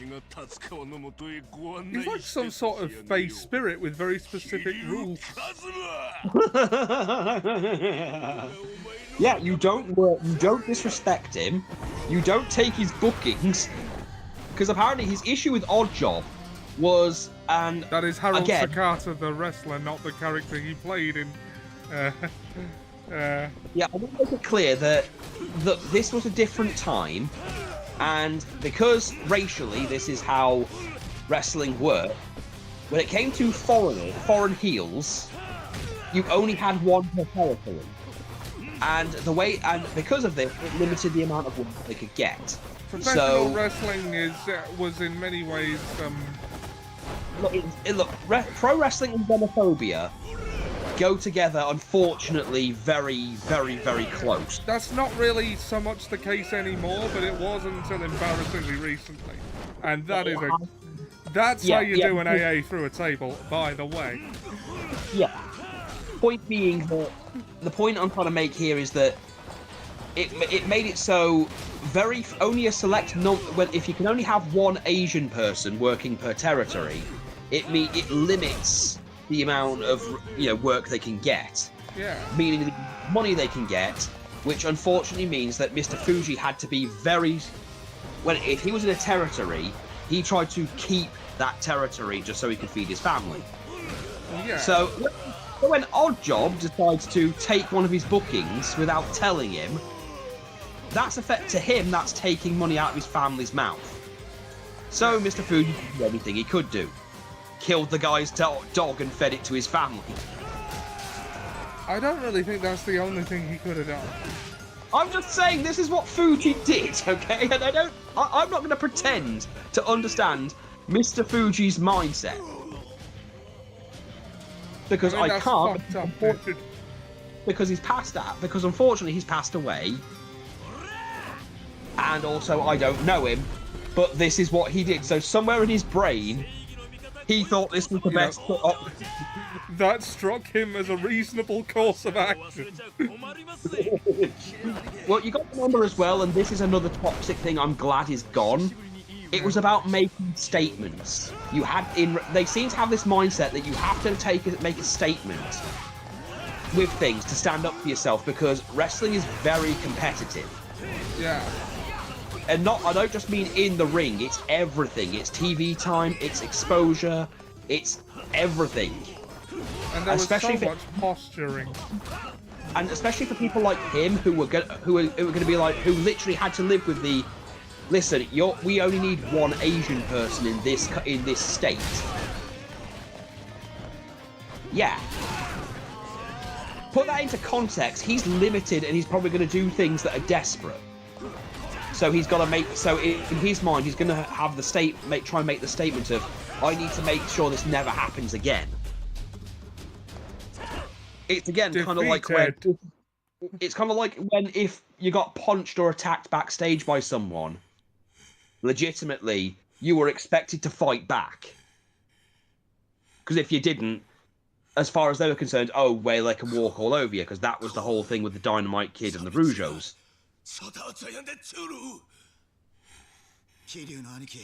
Then again, it was one of the few times where the entire roster got together and went, yeah, Dynamite is a terrible person.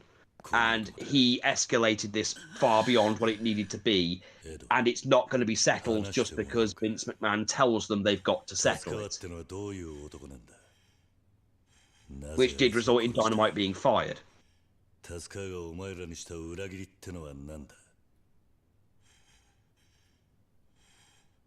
往生際が悪いぜ。答えろ。お前らはいつか必ず殺す。その前に俺がぶっ殺してやろうか。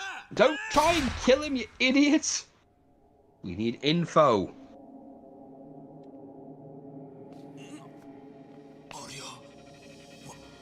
Dead men tell no tales. マス添え。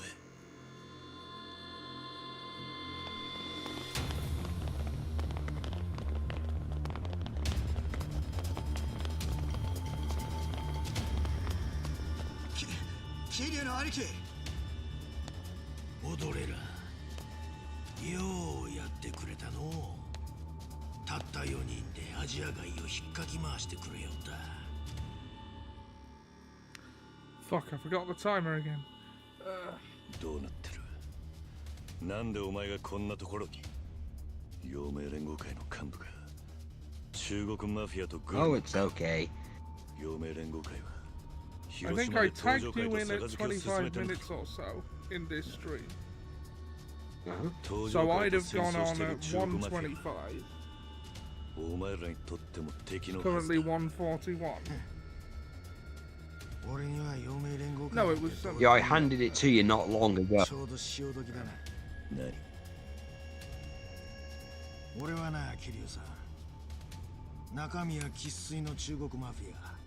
最初から最妖怪の人間なんだよ。なんだと。それじゃお前も達川と同じってことか。達川は中国人のヘイハイスとかいう生まれだったって話だ。そして子供の頃から日本人になりすましていた。ああ、確かにそこまでは同じだよ。ただ俺は達川と違って最妖怪を裏切りはしない。お前らは一体何なんだ。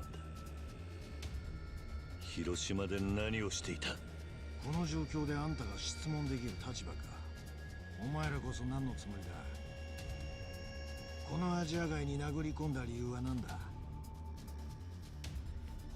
今すぐ全員で死ぬつもりがないならそっちから答えてもらおうか。お前らが達川を殺した理由を聞きに来た。達川があんたに何の関係がある。達川は広島で沢村遥って娘に春人っていう赤ん坊を産ませてカムロ町に姿を消した。遥は俺にとって娘も同然だ。沢村遥があんたの。そうか。それじゃ尾道であんたと一緒にいたあの赤ん坊が。マス添え、早くこいつらを撃て。何を持ってぶっている。落ち着いてくださいよ、エドさん。ボスが来てます。何。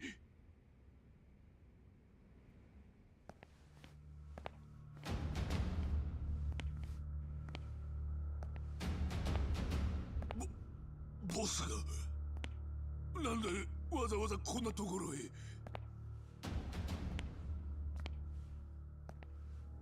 私は最妖怪総帥のローというものだ。Low.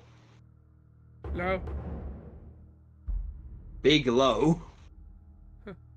Low, low. あんたが中国マフィアの頭ってわけか。ああ、そちらのことは舛添から聞いている。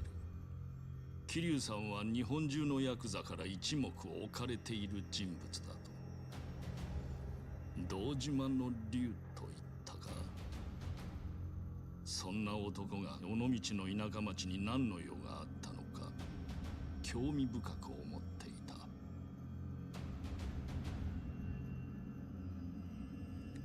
毕竟那伟大的土地 Peace and quiet is a valid answer to that 不 question. 能被人知道的秘密。 I think people have an incorrect assumption of the man Kiryu is.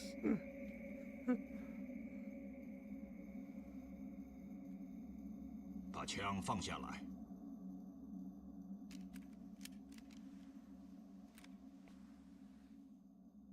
桐生さん、私たちの出会いの形は決していいものではなかった。だがお互いメリットのある関係を築けるはずだ。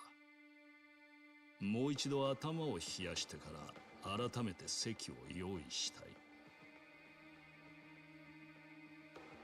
明日の夜、私とあなたの2人だけで、そこであなたの知りたいことのいくつかには答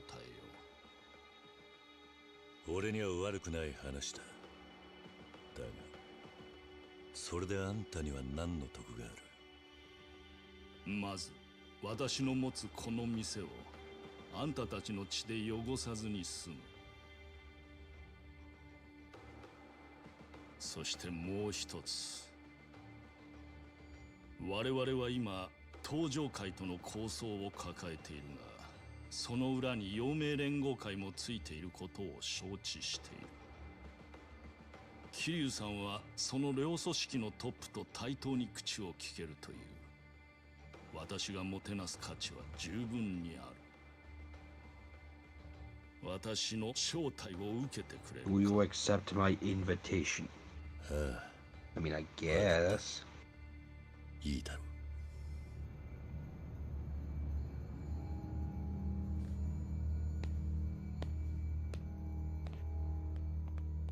明日の場所は桃源郷ってソープだった廃墟ビルだ。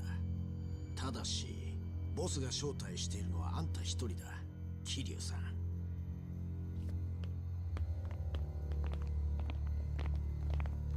Shangri-La. Frontier.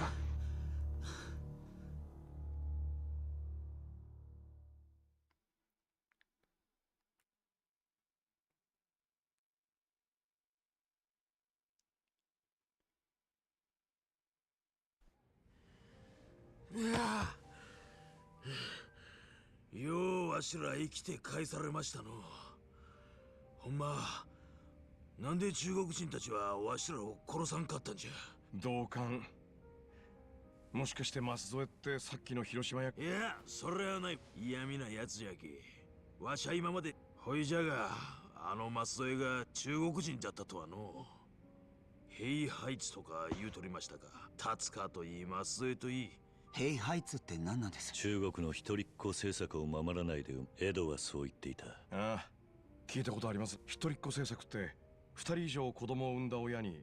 でも中国の田舎の農家なんかじゃ人手が足りないっつってこっそり2人3人って産んじゃうんですよ。ところが生まれた子を役所に届けてないもんだから、だから彼らは教育も社会福祉も医療も受けられ。あんた物知りじゃの。採用会はそのヘイハイツって戸籍難民を日本に多分戸籍も偽造してやったりして日本人になりすまさせてたんでしょう。なんだろう、ヒューマンロンダリングとでも言うんでしょうかね。広島にはそのロンダリングされた中国人が。今までそんな話聞いたことない。でも実際陽明連合会の中に達川と舛添の2人も紛れ込んでたんですよね。それが中国マフィアのスパイとして送り込まれてたわけ。採用会と陽明連合会ってのはなんかつながりがあるんですか？わしらが知っとるわけないわ。わしらは所詮陽明連合会の末端の枝じゃけ。俺らは達川を追ってきただけなのに、なんか妙なもん釣り上げちまったってことか。桐生さん、明日本気でローの誘いを受ける気ですか？ああ、達川のことを聞き出すためだ。あいつが中国マフィアに殺された理由が何なのかわからない限り、遥の事故がただの事故だったとは言い切れない。もし誰かが意図的にやったことだとすれば、遥がまた襲われる可能性だってある。確かに。なるほど、そういうことっすか。ほいじゃが、兄貴たった一人で大丈夫かいの？さっきあの場で殺されなかったんだ。明日俺が行ったところで命まで取る気はねえんだろう。ローが俺にどう出てくるつもりかは知らねえが、誘いを断る理由はね。わしらも行きたいとこですがの。達川と舛添のことといい、あの中国マフィアは広島にも何ぞ一物持っとるようじゃけの。あ、それで思い出したんですけど、ローが舛添に何か中国語でつぶやいてたの覚えてます？ん？俺達川から中国語を教わってたんで、大体の意味は分かったんす。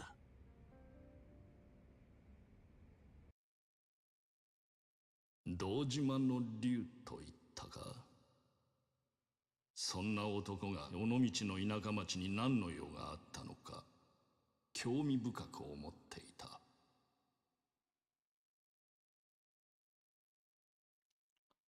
毕竟那伟大的土地生藏着不能被人知道的秘密。He speaks Chinese. ローのあの中国語はなんて言ってたんだ。あいつはこう言ってたんです。あの尾道の土地には決して起こしてはならない秘密が眠っているからなって。決して起こしてはならない尾道の秘密。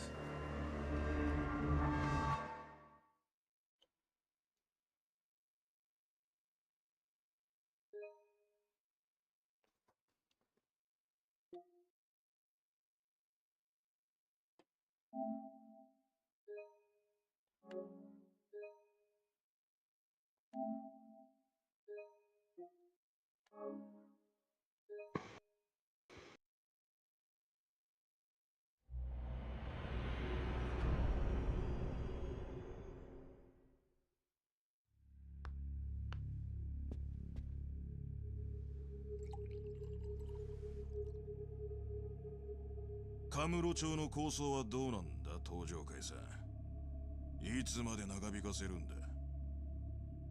時期終わりますよ。関東一円の頭の皆さんにはお騒がせしてます。こうやって親睦ってのも結構だが、東上会がいつまでも中国人に舐められてちゃ関西に隙見せることになる。カムロ町は関東ヤクザの顔なんだ。しっかりしてもらわねえとな。いやね、俺らはあんたみたいな若い人に頑張ってもらいてえと思ってんだよ。諸先輩方には俺みたいな若輩を同席させていただいて感謝しています。噂じゃ堂島の竜がカムロ町に来てんだって。さすがお耳が早いですね。都政を抜けた人間にいつまでもでかい面させちゃダメだよ。これからの登場会は染谷さ。あんたの時代だろうが。そろそろあの老害には引っ込んでもらいなよ。老害？そりゃそうだろうがよ。昔はすげえ極道だったかもしれねえが。 Oh, he's getting a bottle in the head. 男ってのは何をやってきたかじゃねえ。Vintage. 何をするかだ。口だけの老害の出る幕じゃねえってことよ。よう、もうその辺で。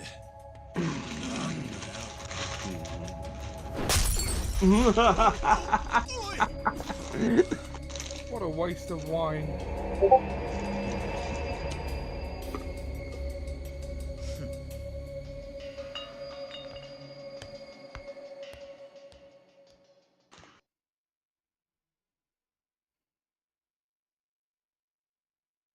なるほどな。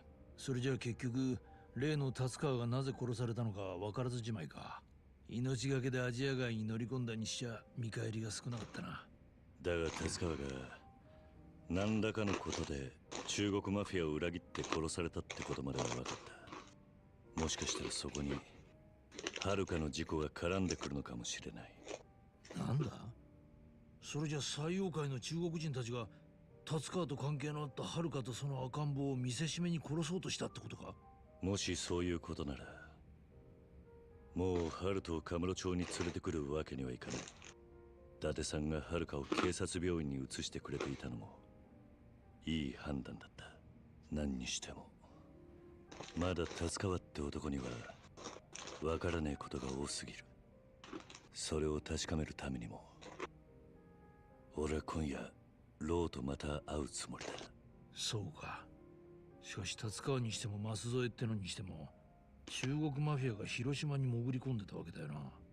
広島に何があるってんだ。やっぱり伊達さんにも分からねえか。はあ、なんかもう言葉も出ねいつの間にか俺らの周りに中国マフィアが紛れ込んでたなんてよ。達川なんて俺はガキの頃から知ってたんす。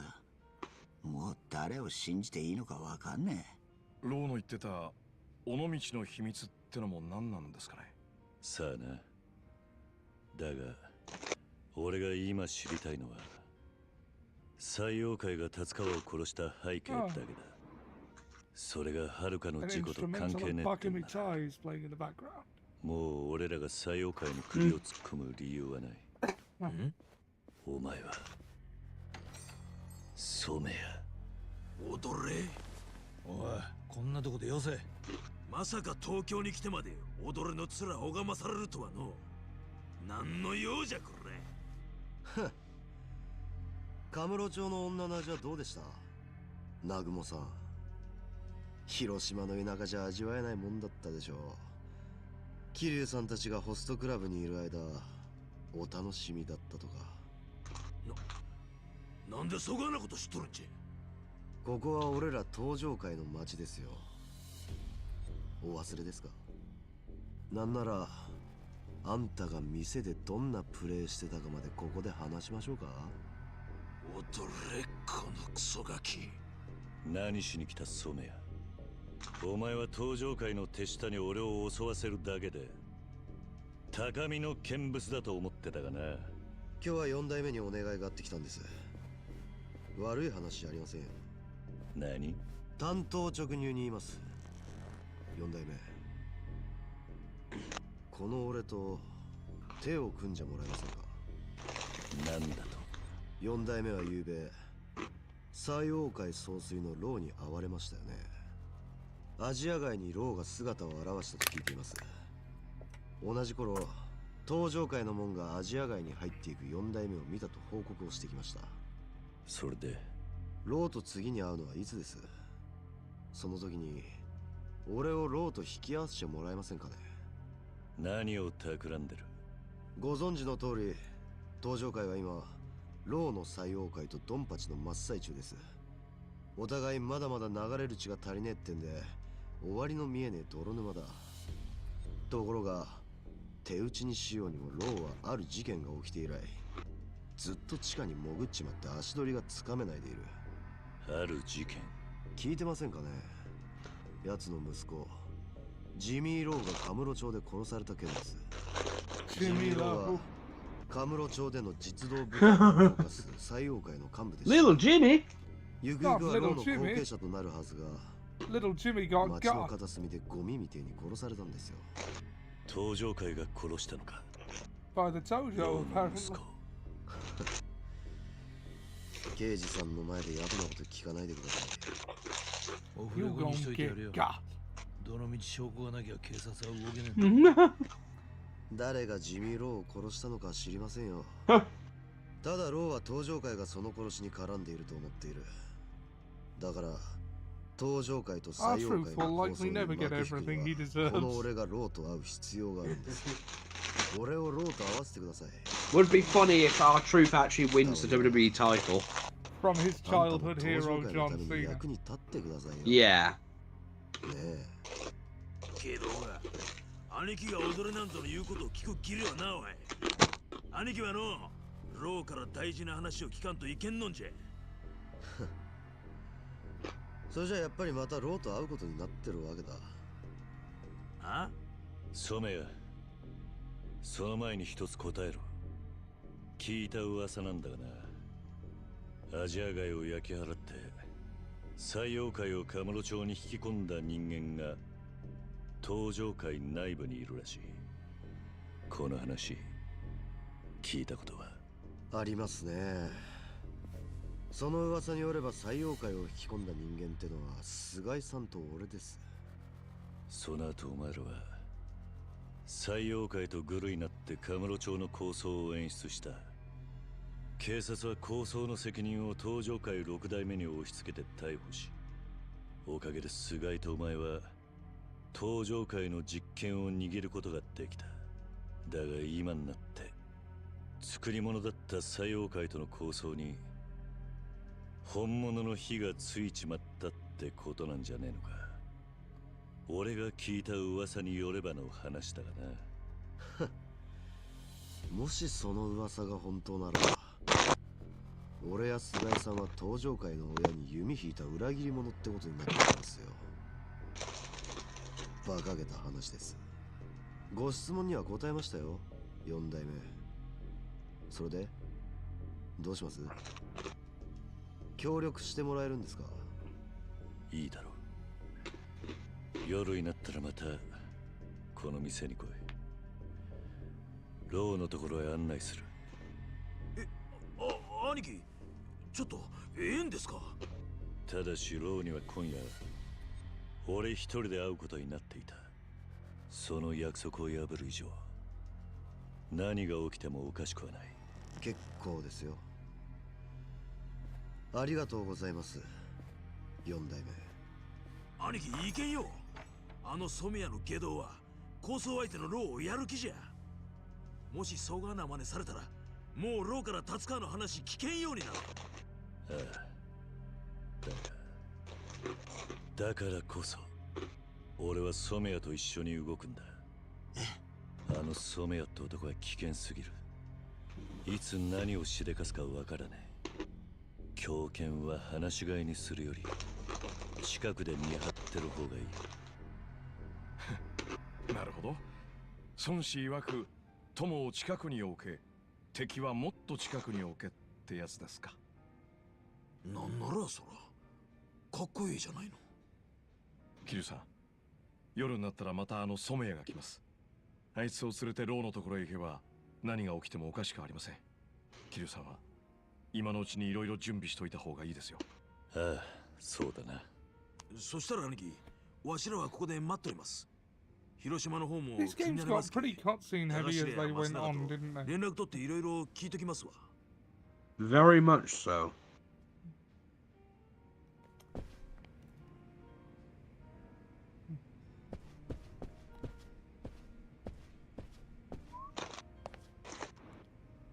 Bugger.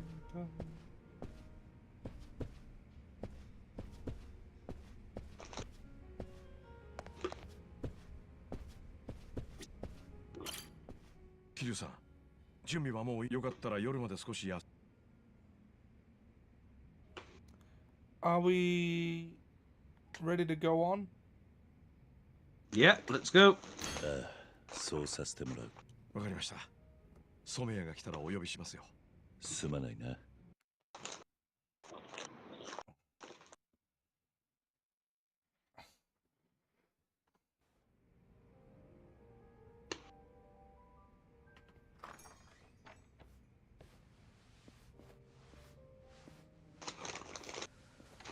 これは染谷。約束通 I り think 来 we ま got したよ。 20 minutes until you tag back in, if that's そちらは alright. 気が変わったりしてませんよね。Mm-hmm. 4代 Go 目。 ahead. ああ、安心しろ。ローのところへ案内してやる。兄貴、このバカタレがなんぞおかしな真似しよってすぐわしらも行きますけ。いつでも呼んで使わさい。その面ボコボコにしたると。4代目。ローと会う場所はどちらで？前は桃源郷ってソープだったビルだ。ローはそこで待ってる。桃源郷？あんな場所にローが。何か問題でもあるのか？まあ、あの建物の中に入ればわかりますよ。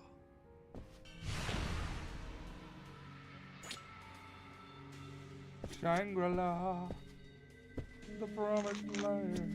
兄貴、染谷に寝首かかねんよ。 I don't know, I think it's a good anime. I've not seen Shangri-La Frontier. Good.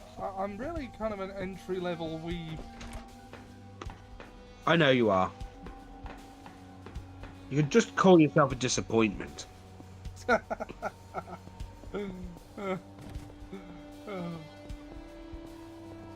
Oh right, no, that conflicts with that. Kind of mixes in with other ways you're a disappointment. Okay, mean jokes aside.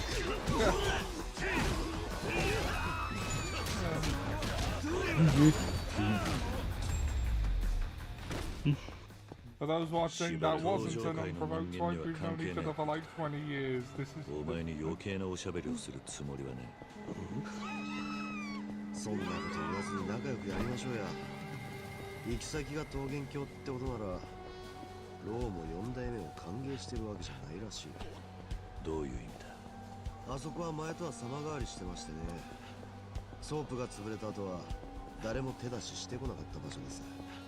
そこに入り込んだ連中がまたろくでもないのばかりなんで、多分ローはそいつらを使って4代目のことを試すつもりでいるんですよ。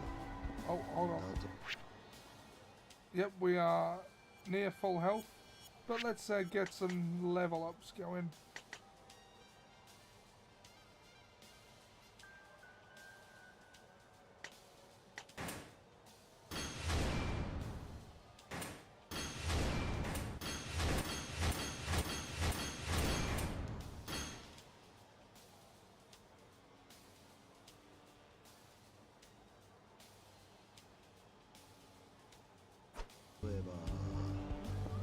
It's just those green points are hard to come by.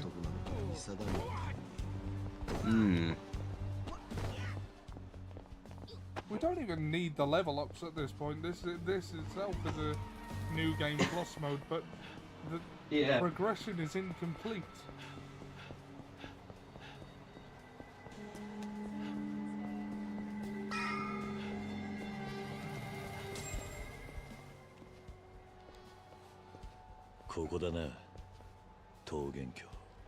This brings back bad memories. Playing me the time Majima almost ran over you with a truck to get in.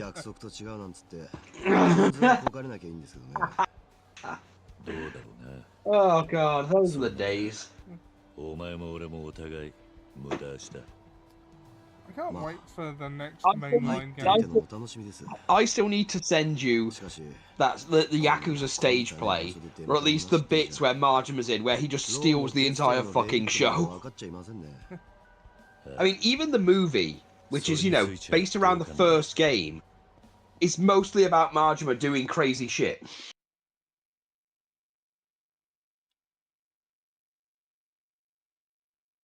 I mean, they know what the audience want.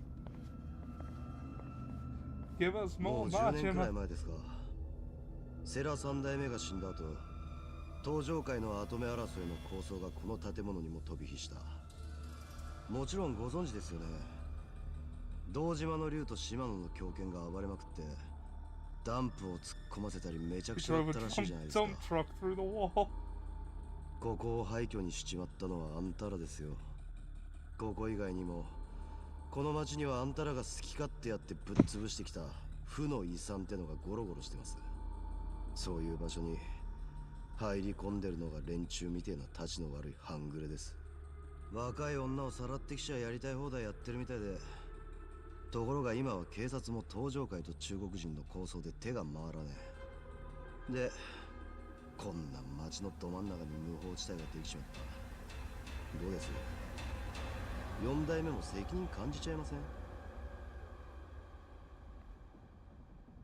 しかしこの建物の奥にローがいるとなると、そこのチンピラどもはローの元に下ったってことなのかな。ならこいつらはローのよこした出迎えか？その割には俺らと口を聞く気もねえらしいな。どうせこいつらから身のある話なんて聞きやしません。あんまりローを待たせねえうちにやってやりましょうや。4代目。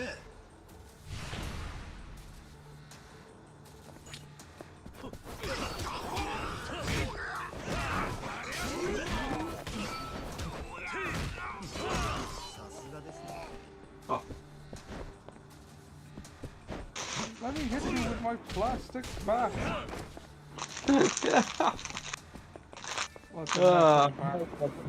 No one else is gonna get that. Are those guys still doing the thing? I have no fucking clue. I haven't followed them in a while.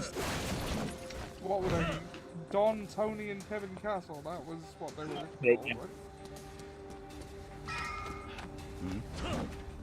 called, right? At the moment, for me, it's Brian Zane, I guess Adam Blompier now, and WrestleMe.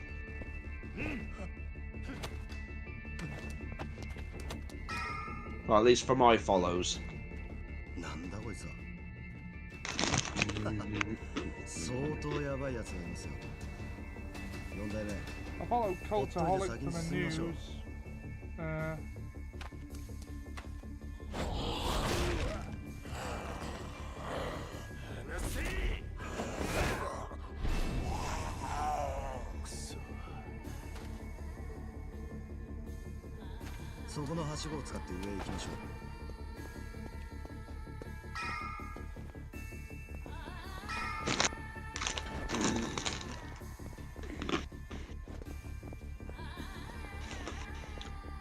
Oh God, it's the Gimps. I'm pretty sure we've had him turn up in several of the games. Yeah. Look at him trying to Donkey Kong you. He made me drop my hammer.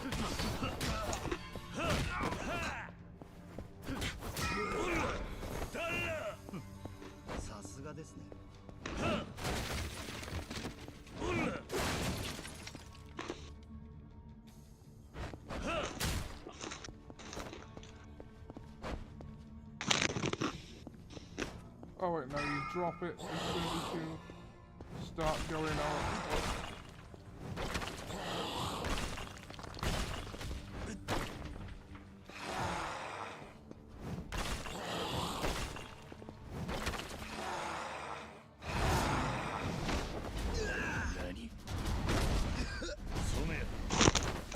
Why are you jumping down for info?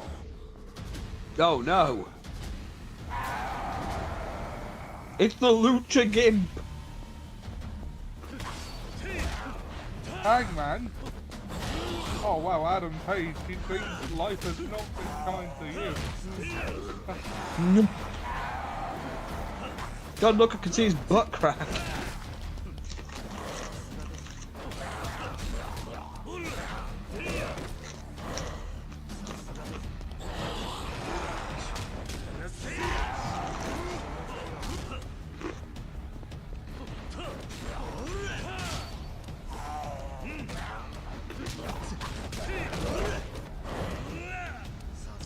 Oh, I see video game. Female nudity is wrong, but male nudity, yeah, that's fine. I see where the double standards lie.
Shigaroshi.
Oh, right.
Okay.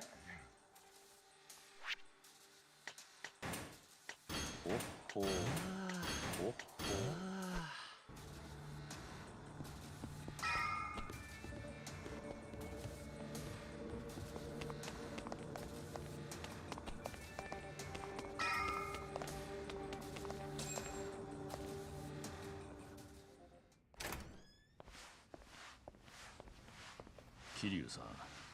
Okay, dude, it's about your turn. Do you want me to tag you in now?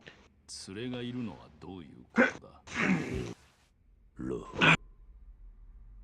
Sure. とも、私は日本人の裏切りには慣れている。ちょうどそこにいる染谷さんのおかげでね。お久しぶりです、ローさん。こんな場所にいらしてたんじゃ、いくらアジア街を探ってもお目にかかれなかったわけだ。カムロ町には登場界の手が行き届いてない場所はまだいくらでもある。ここはその一つに過ぎない。なるほど。しかしいい加減うろちょろされると目障りなんですよ。あんたらの匂いが臭くてね。我々をこの町に招き入れたのはあんたたち日本の極道だ。私の息子を殺したのもな。そうか。やっぱりあの噂話の通りか、染谷。お前らとローはもともとグルだった。アジア街を焼き、採用界を引き込んだ後のお前らの構想は大悟を警察に逮捕させるための茶番。ええ。ですが今見ての通り、俺らと中国人は戦争の真っ最中です。菅井さんが登場界の頭に乗り次第、用済みの採用界には消えてもらおうとしたんですが、なかなかしぶとくてね。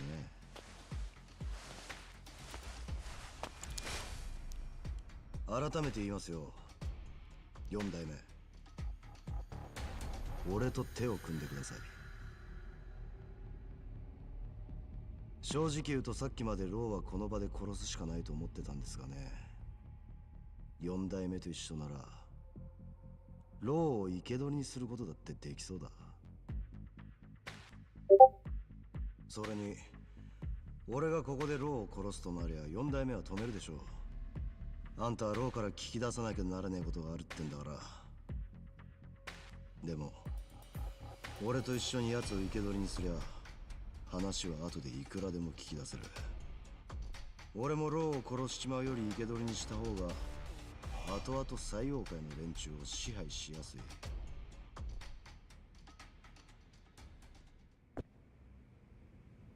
俺とお前で利害が一致していると言いてえわけか。ええ、違いますか。思ったより甘え野郎なんだな。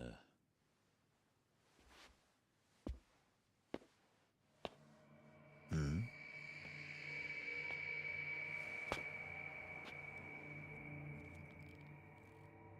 例の噂によりゃお前らは大悟をはめて無所にぶち込んだんだったな。You think your bullets can... あいつをガキの頃から知っている。極道と距離を置いていたあいつを登場界6代目に引き込んだのも俺だ。なるほど。要するに何があっても俺と手を組む気はねえってことですか。足は洗っても俺は結局根はヤクザだ。身内に手出した相手がどんな奴だろうがやられたらやり返す。そういう性分なんだな。あんたのそういう振る舞いが計算づくじゃねえってんだから恐れ入りますよ。I'm just gonna punch a guy in the face. I think you're gonna need a little more than that. Instead of the face, right? 信頼を得ることができる。今までもそうやって無邪気に動いてきた結果、あんたはその男気で敵も味方も魅了してきたんでしょう。自分の見せ方がうまい極道ってのは出世します。あんたがしてきたのと同じことを俺は計算づくでやってのし上がってきた。何が言いて4代目、俺とあんたはやり方が違うだけで案外似た者同士ですよ。笑わせるな。これは面白い出し物が見れそうだ。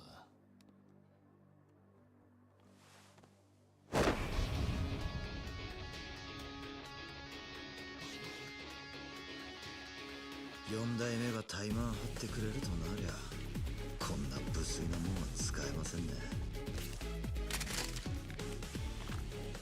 今度は殺す気でやらせてもらいますよ。 Don't pretend you held back the first time. You are nothing. I'm Kazuma goddamn Kiryu.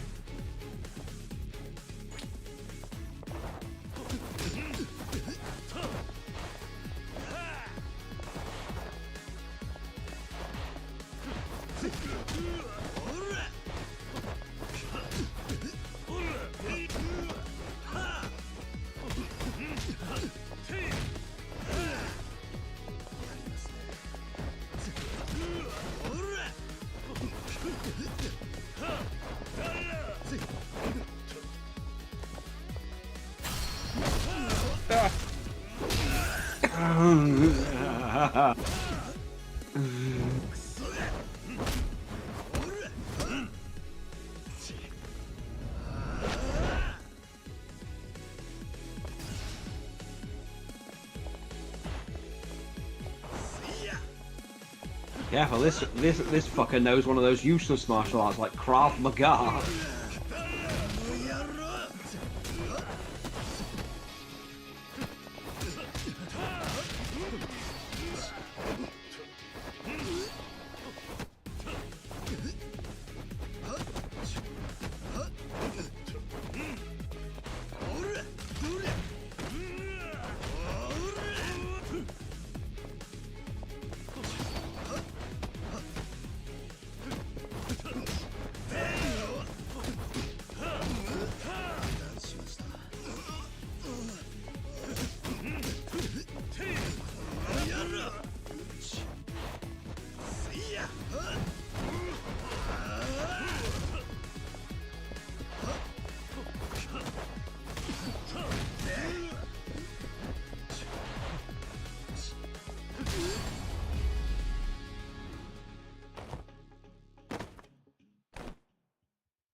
島の竜。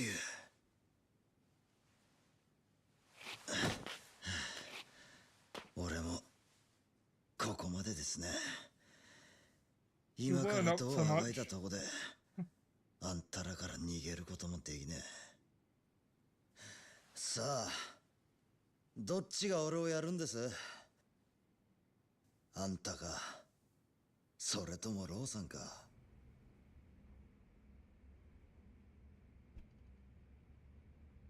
桐生さん、この場は私に任せてもらえるか。私は息子を殺されているんだ、このカムロ町でな。そうでしたね。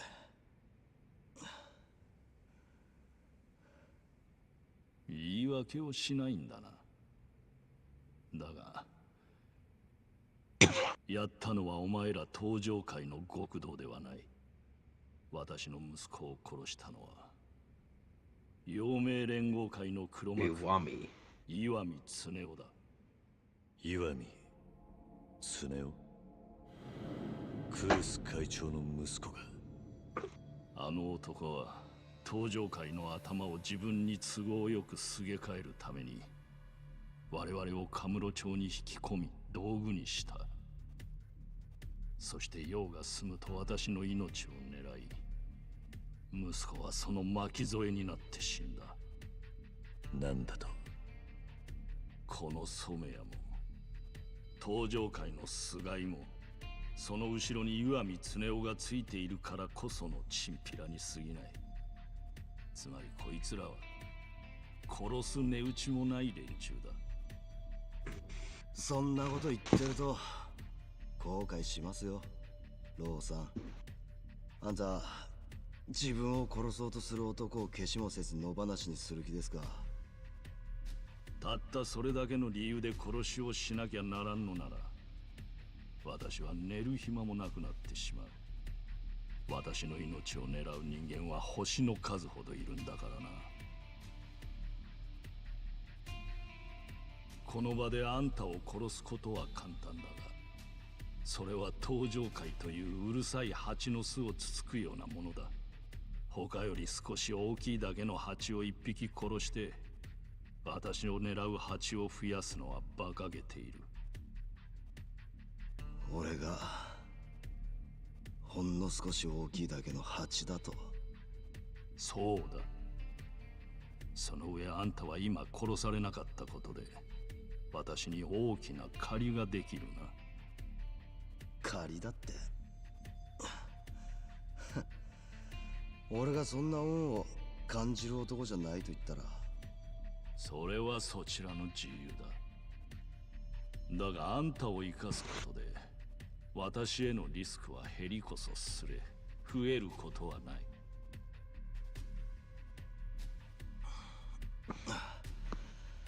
なるほど。それが長年組織を相手に頭を張り続けてきた人間の考え方ってわけだ。だが岩見恒夫にはこう伝えてもらおう。息子の仇を取るためなら私は寝る暇どころか全てを失っても構わないとな。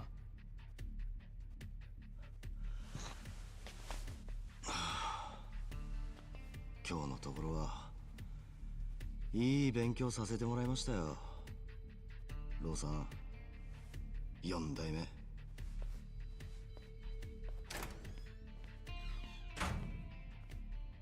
桐生さん、あの男への扱いに依存はあったか？いや、何もない。私もあの男とのやりとりを見たおかげであなたという男を知ることができた。そもそもあなたをこんな場所へ招いたのはそのためだ。あいにくだが、俺はあんたを知るためにここへ来たわけじゃない。達川のことを聞かせてもらおうか。俺がこんな場所まで来たのはそのためだ。達川はなぜあんたらに殺されなきゃならなかった？あいつがやった採用会への裏切りってのは何だ？残念だが、達川の裏切りを詳しく話すことはできない。あなたが採用会に入って私に忠誠を誓うというなら話は別だ。Yeah, that'll be the day. なんだと？もっとも達川の死の真相をあなたが知る必要はない。なぜなら達川はあの赤ん坊の沢村春人の父親ではないからだ。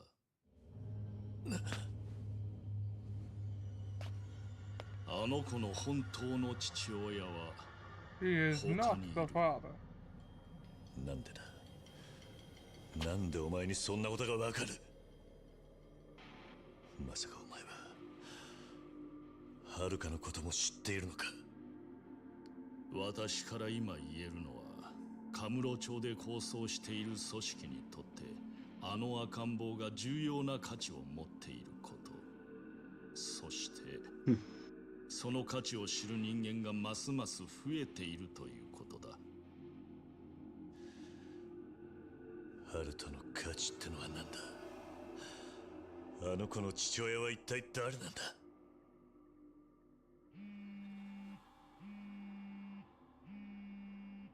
多分その電話には早く出た方がいい。あんたが思っている以上にあの赤ん坊の周りは切迫してきているぞ。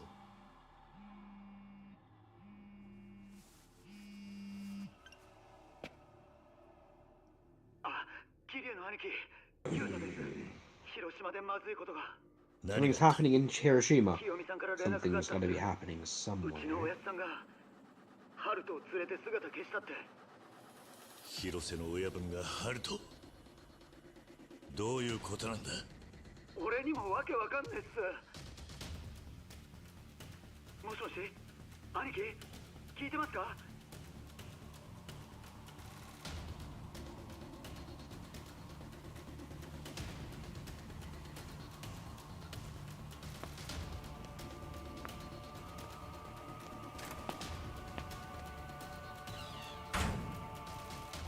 もしもし、兄貴。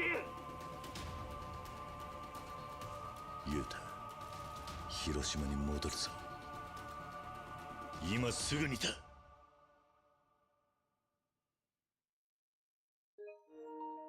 Oh, on it.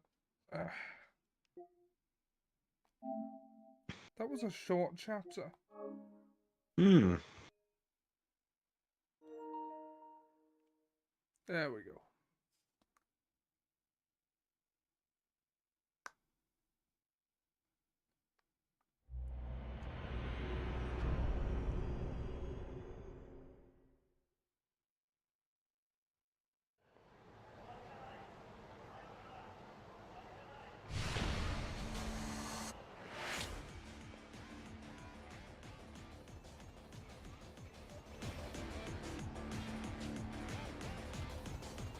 Good. Yeah. Okay.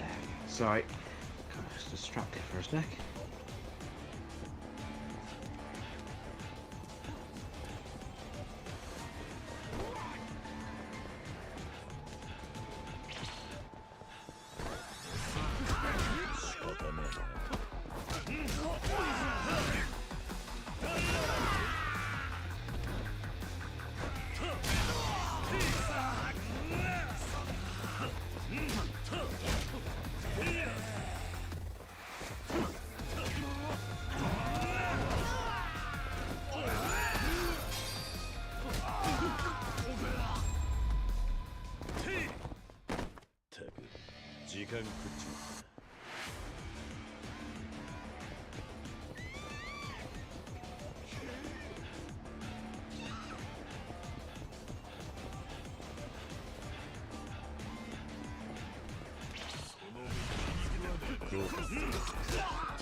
Oh, Shigeru.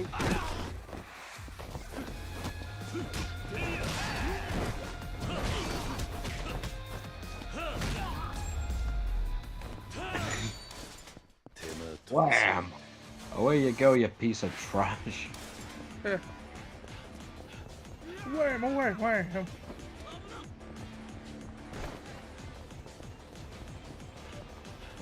Ooh.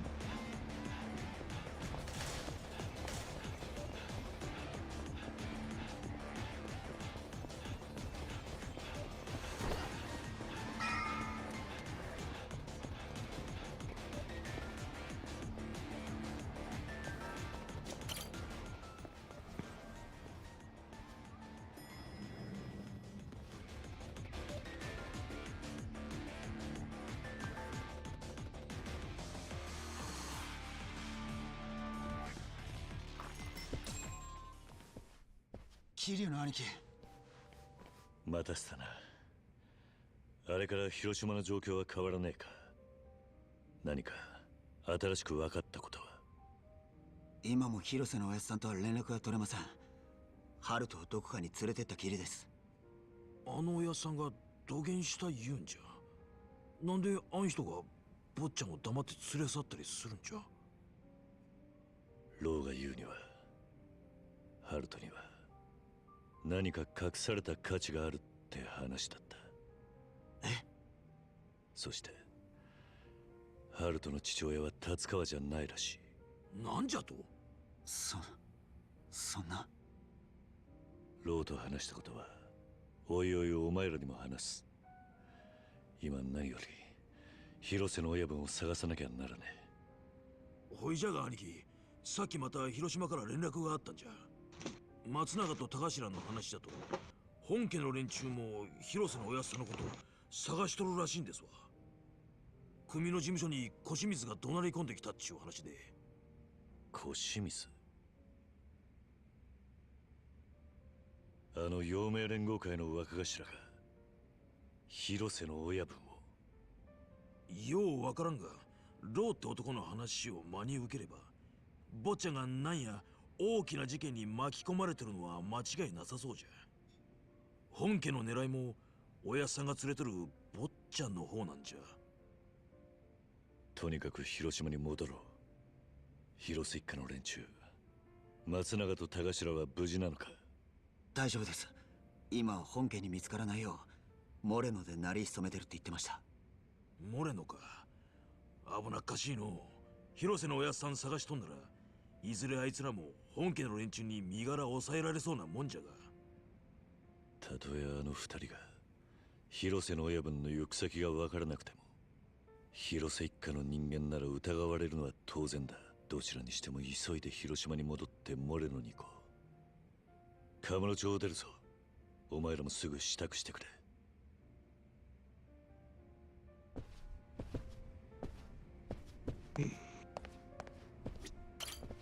兄貴。ああ。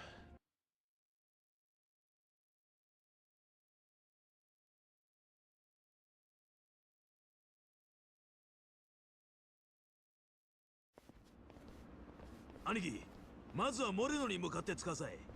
松永と高頭がわしらを待っとりますけ。でも頭、あいつらが俺らを。今はあいつらに。そうじゃ。連中無理にでも押し、相手が本気じゃろうが邪魔してくんならやるしかないで。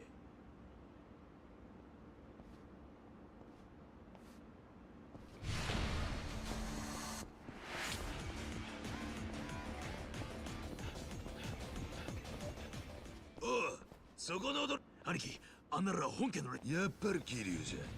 それに広瀬のじじいはどこじゃ。話だけで済まそうってお前らに付き合ってる暇はねえんだ。踊れ。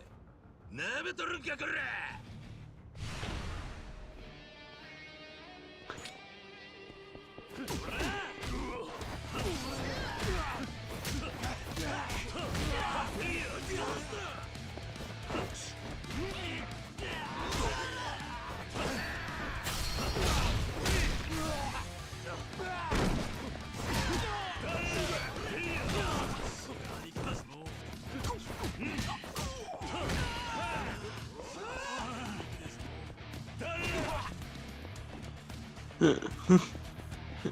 Punted him.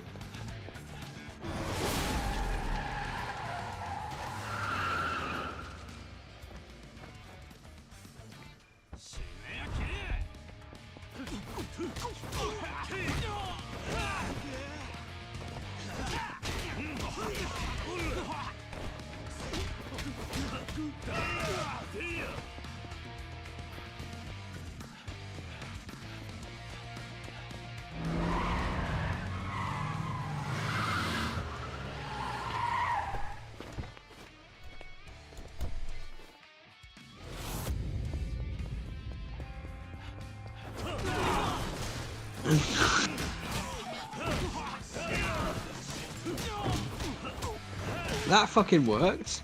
Yep.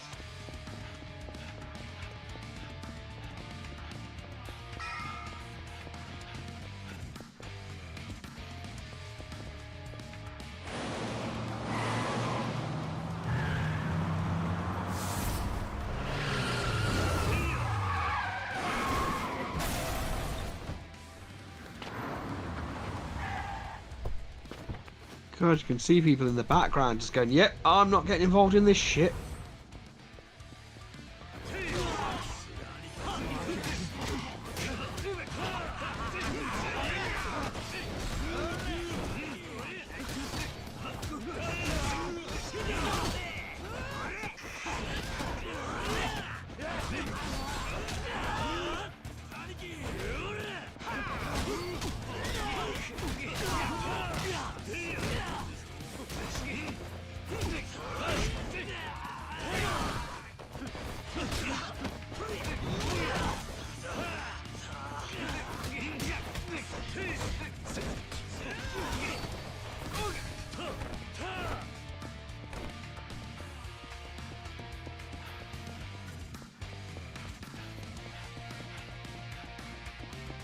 Okay, so we ain't going that way.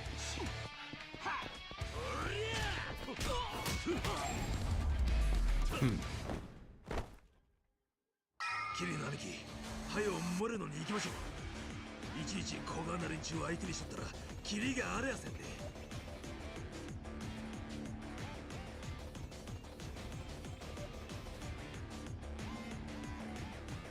Right then, we are going.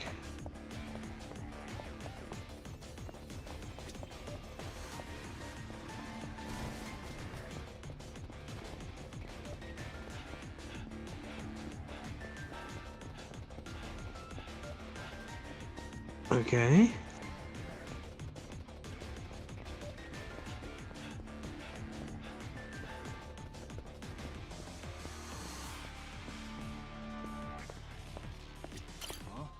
Huh? おっさん強そうじゃ。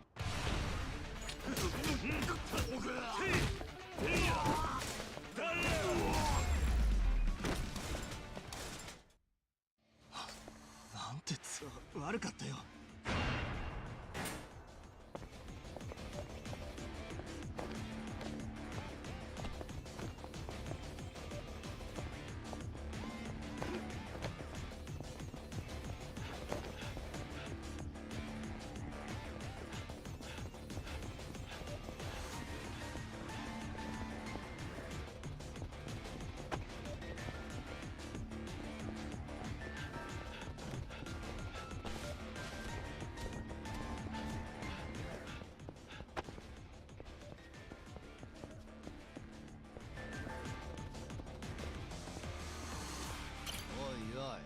上等。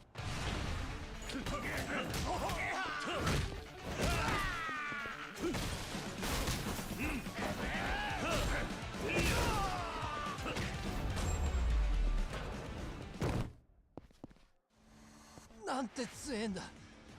あんたすげえよ。尊敬俺。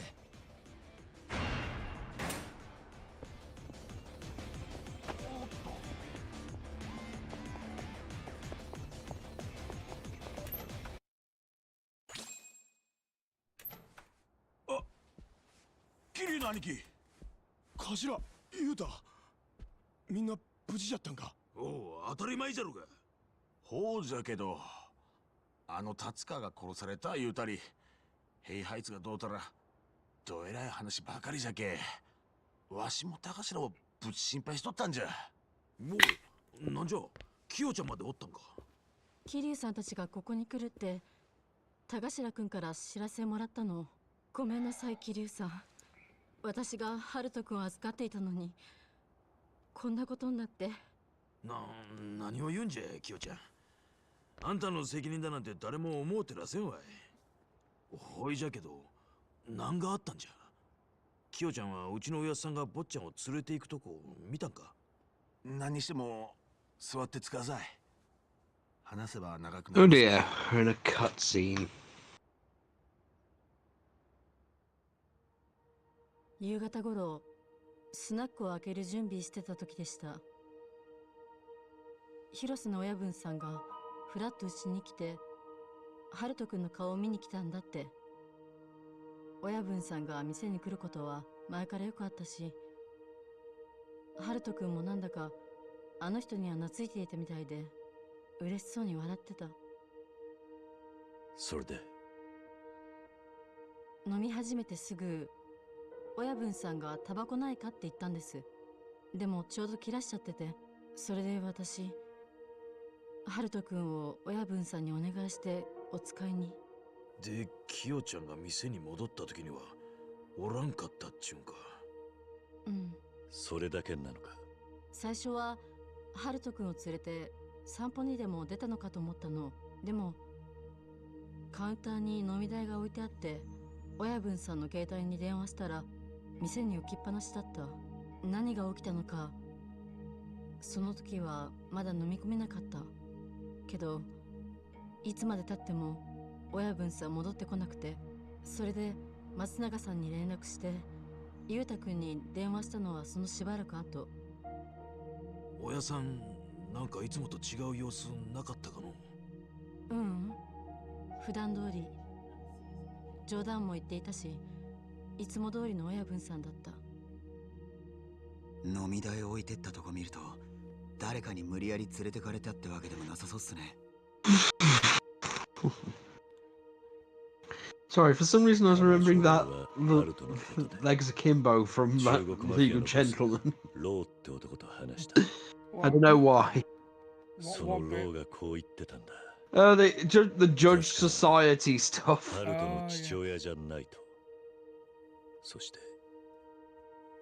And just Ollie in general. That's Ollie Plimsoll's the League of Gentlemen character, not me. No, you are nowhere near that petty. Being normal won't get you anywhere. Look at him, he's gonna be on television. Not because he's talented, he's not. It's because he bums the director. It's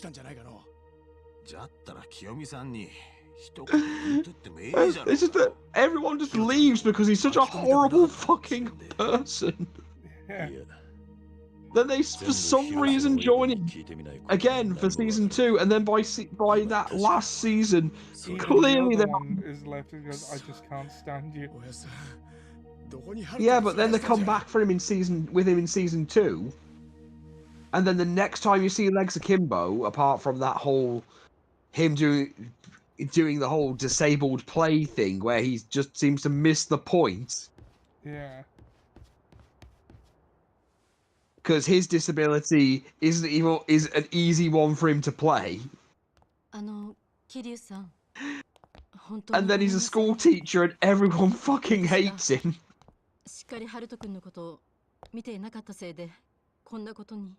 Yeah. あんたは何も悪くない。でもそれよりあんたには一つ言っとくことがあった。え？カムロ町で染谷とやり合ってな。多分あいつとはいつか何らかのケリをつけなきゃならない。あの人と桐生さんがどうして？染谷は登場界の6代目を罠にはめて無所に送った。はめられた6代目は俺が極道の世界に引き込んだ男なんだ。すまない。あの人と私はもう他人だから。だがあんたらの間には子供がいるんじゃなかったか。私はその子を置いて染谷から逃げたんです。私は I'm starting to feel like we're getting close to the end. Yeah. この町からも高校を出てすぐに Although I didn't want to jinx it. この何もない町がずっと嫌だったから。We might. 東京に行ったの。Judgment after that. 向こうでは Oh no, not Judgment. 銀座のホステスをして。Judgment, it's boring. You've never played it. I have. I finished your first Judgment. Didn't get to play the second one. 世間の裏まで知った気になってた。 Well, it's part of the franchise, so it's going in the run. 肩書きは不動産の社長だって言ってたけど、知らないうちに私は借金を背負わされてて、しかもその人の後ろにはヤクザがついていた。そのヤクザが染谷だったのか。うん、違うの。そのヤクザたちから私を守ってくれたのが染谷。うん。You're saying you won't be amused by ass 染谷 catching? も客の一人だった。I had my laugh. 私が借金地獄に落とされそうになっているのを見て、その時 Hell, I beat the last boss by summoning a space laser. 体を張ってヤクザたちと話をつけてくれたの。 Don't remember how I fucking did it. I think it was some pre-order item I got that I forgot I had until right at the end.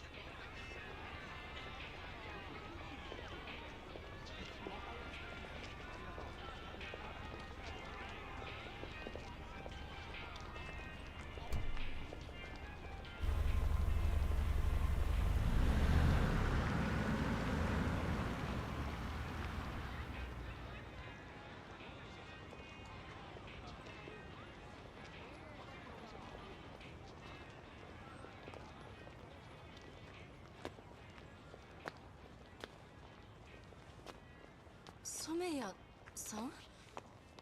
どうしたのその格好？もう Got my ass kicked. あんたがあの男に生き血を吸われることはねえよ。え？俺がなしつけといた。あいつはもう二度とあんたの前には現れない。東京から出てったよ。あんたにはもう借金もない。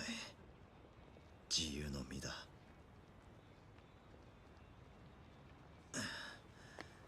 しっかりしなよ。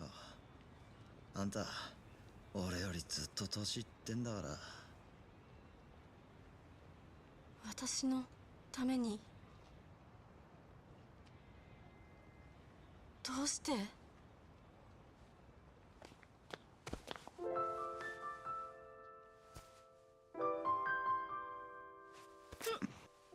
Kiss me. Go on, taste the blood of all the other men I've beaten. Oh god, this looks very one-sided. No, wait, no, wait. He's Rick Rude'd it. I don't understand that reference. Rick would grab random women from the audience and kiss them. Ah. His entire thing was some kind of muscle-bound sexual dynamo.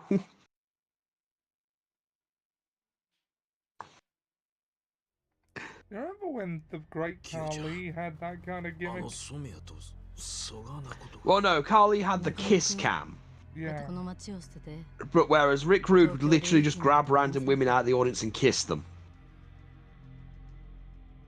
染谷とはその後結婚してすぐに娘もできて、でもやっぱりあの人の女でいることは怖かった。子供のためにも。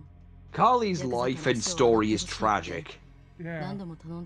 I mean, guy comes from India. He's too big to really survive where he is because, you know, he's still like 7 foot. In a country where there is literally no middle ground. You're either extremely poor or extremely rich. Yeah. Leaves the country to go wrestle. Joins WCW, then gets fired right after because WCW gets closed down right after they sign him. Tries to train, accidentally kills someone. Finally gets into WWE, but then, you know, they realise they've got limited time with him because his body cannot handle him, handle his own frame.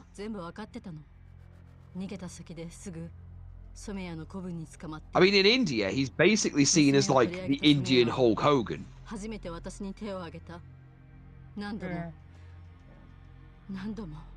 Well, I imagine he doesn't, you know. No, he doesn't do the same thing, but what I mean is like he's like a big icon. Like the second he won the world title over in the States, that made him a star in India. And like, he is basically a massive celebrity. Good. I'm glad. Yeah.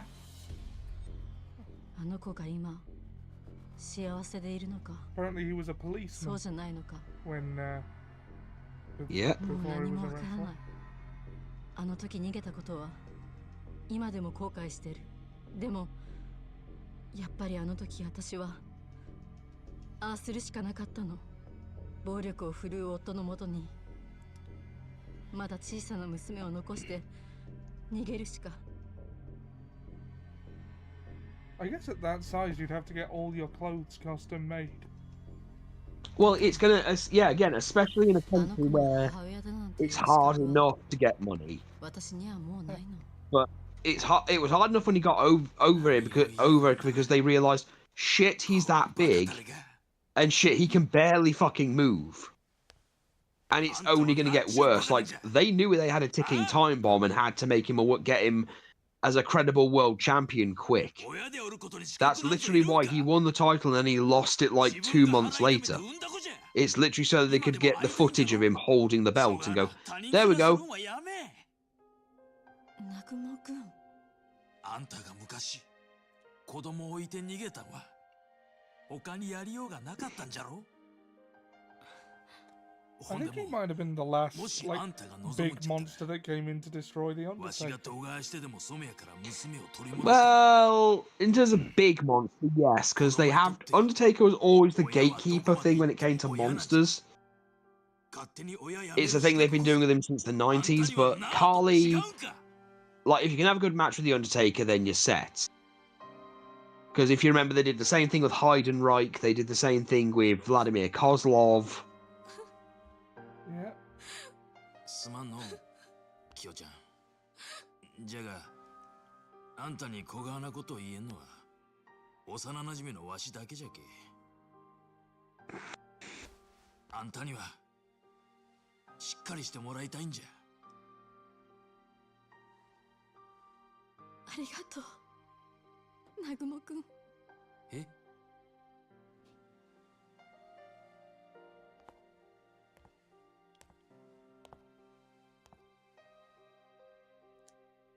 もしかしたら私はずっと誰かにそう言ってほしくてこの町に戻ってきたのかもしれない。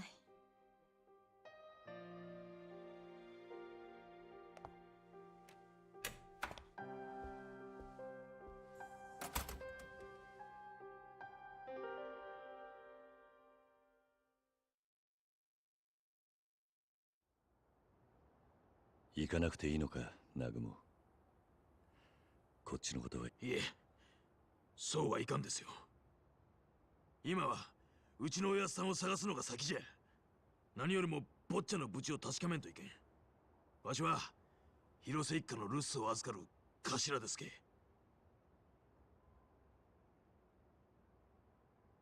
頭、それわし考えとったんだけどな。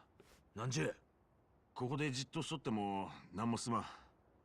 いっそ おやっさんが行きそうなとこ、どこでもええけしがみつぶしに当たってみたらどうですかの。どこか心当たりがあんのか、松永。まあ、いくつかは。お前らもなんか心当たりの場所あるじゃろ。へい、なあこともなですわ。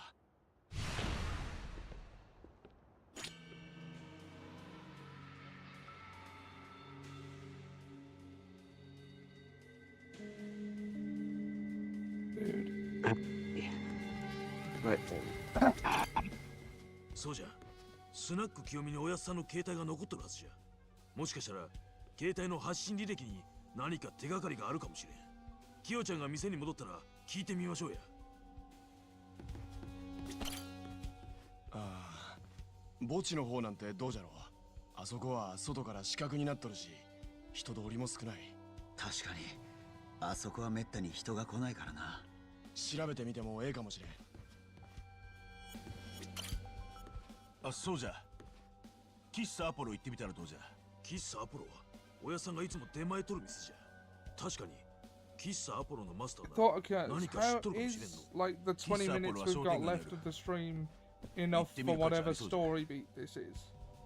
I have no fucking clue. 桐生の兄貴、おやっさんの行きそうなところって考えたんですけど、 Because if you wanted to call it here, just to be safe, I wouldn't hold that against you. Let's just see what's going on, because I'll need to leave the place anyway to get to save. Yeah. おやっさん鍵持っとらんけ、事務所には入れんじゃろ。そっか、おやっさん鍵持ってねえんだっけ。そういや事務所留守にするなんて今までなかったもんな。それに陽明連合会もずっとおやっさんを探しとるんじゃ。事務所なんかにおったらもうとっくに捕まっとるぞ。お前他に心当たりの場所はないんか。すいません、桐生の兄貴、もう少し考えてみます。桐生の兄貴、ここ出るんす。表にはまだ。いや、俺一人で行く。俺と違う。これ以上上に弓引かねえ方がいい。Kiryu.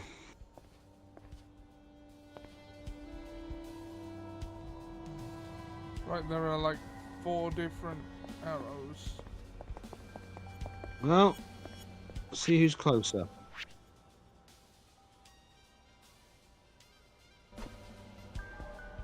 Right, well, this one, clearly.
陽明連合広瀬のじじい。お前らはなんで広瀬の親分をぐだぐここで蹴りつけ堂島の竜がなんぼのもんか見せてみや。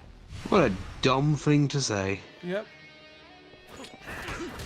So, let me get this straight. They know who you are, and yet they still think this is a good idea. Hey, at least they know who I am this time. So, punching boys really are sheltered, aren't you?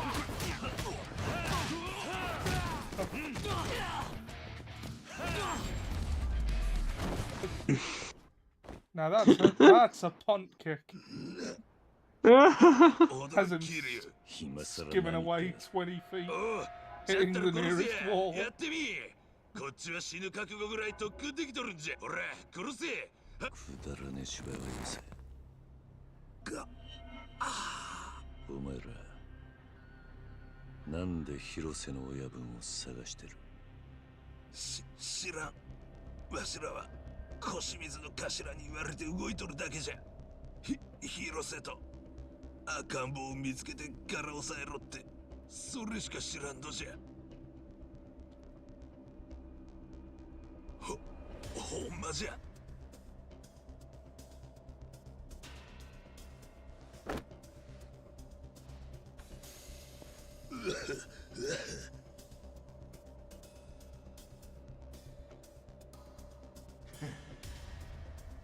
俺には陽明連合会なんてどうでもいい。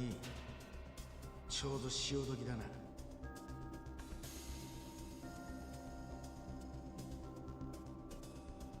おい。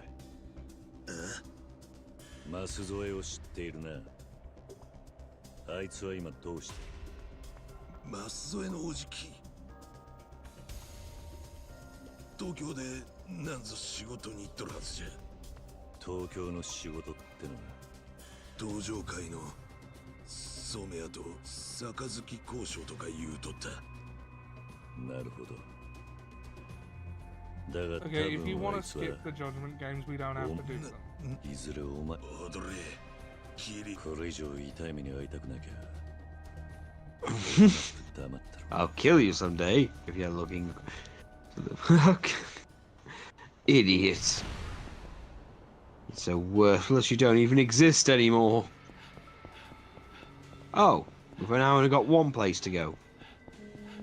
Yeah, because you found that box of matches, didn't you? Oh, that cuts the. Well, that cuts the searching down by more than half. Indeed.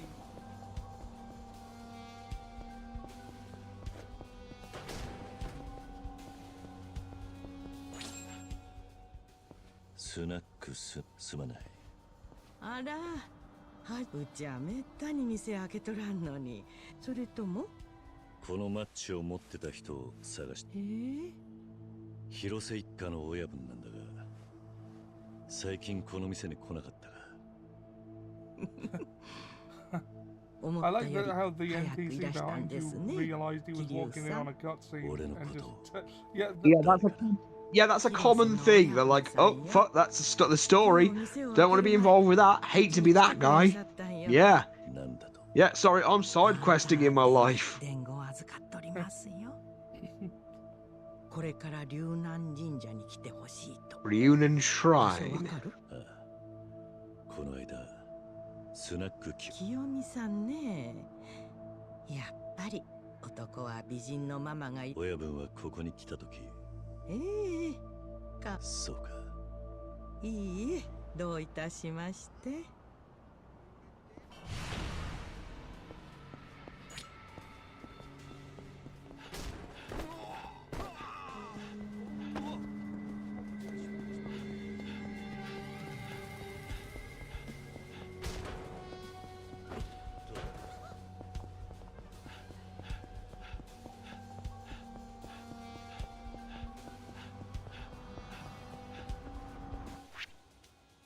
Okay.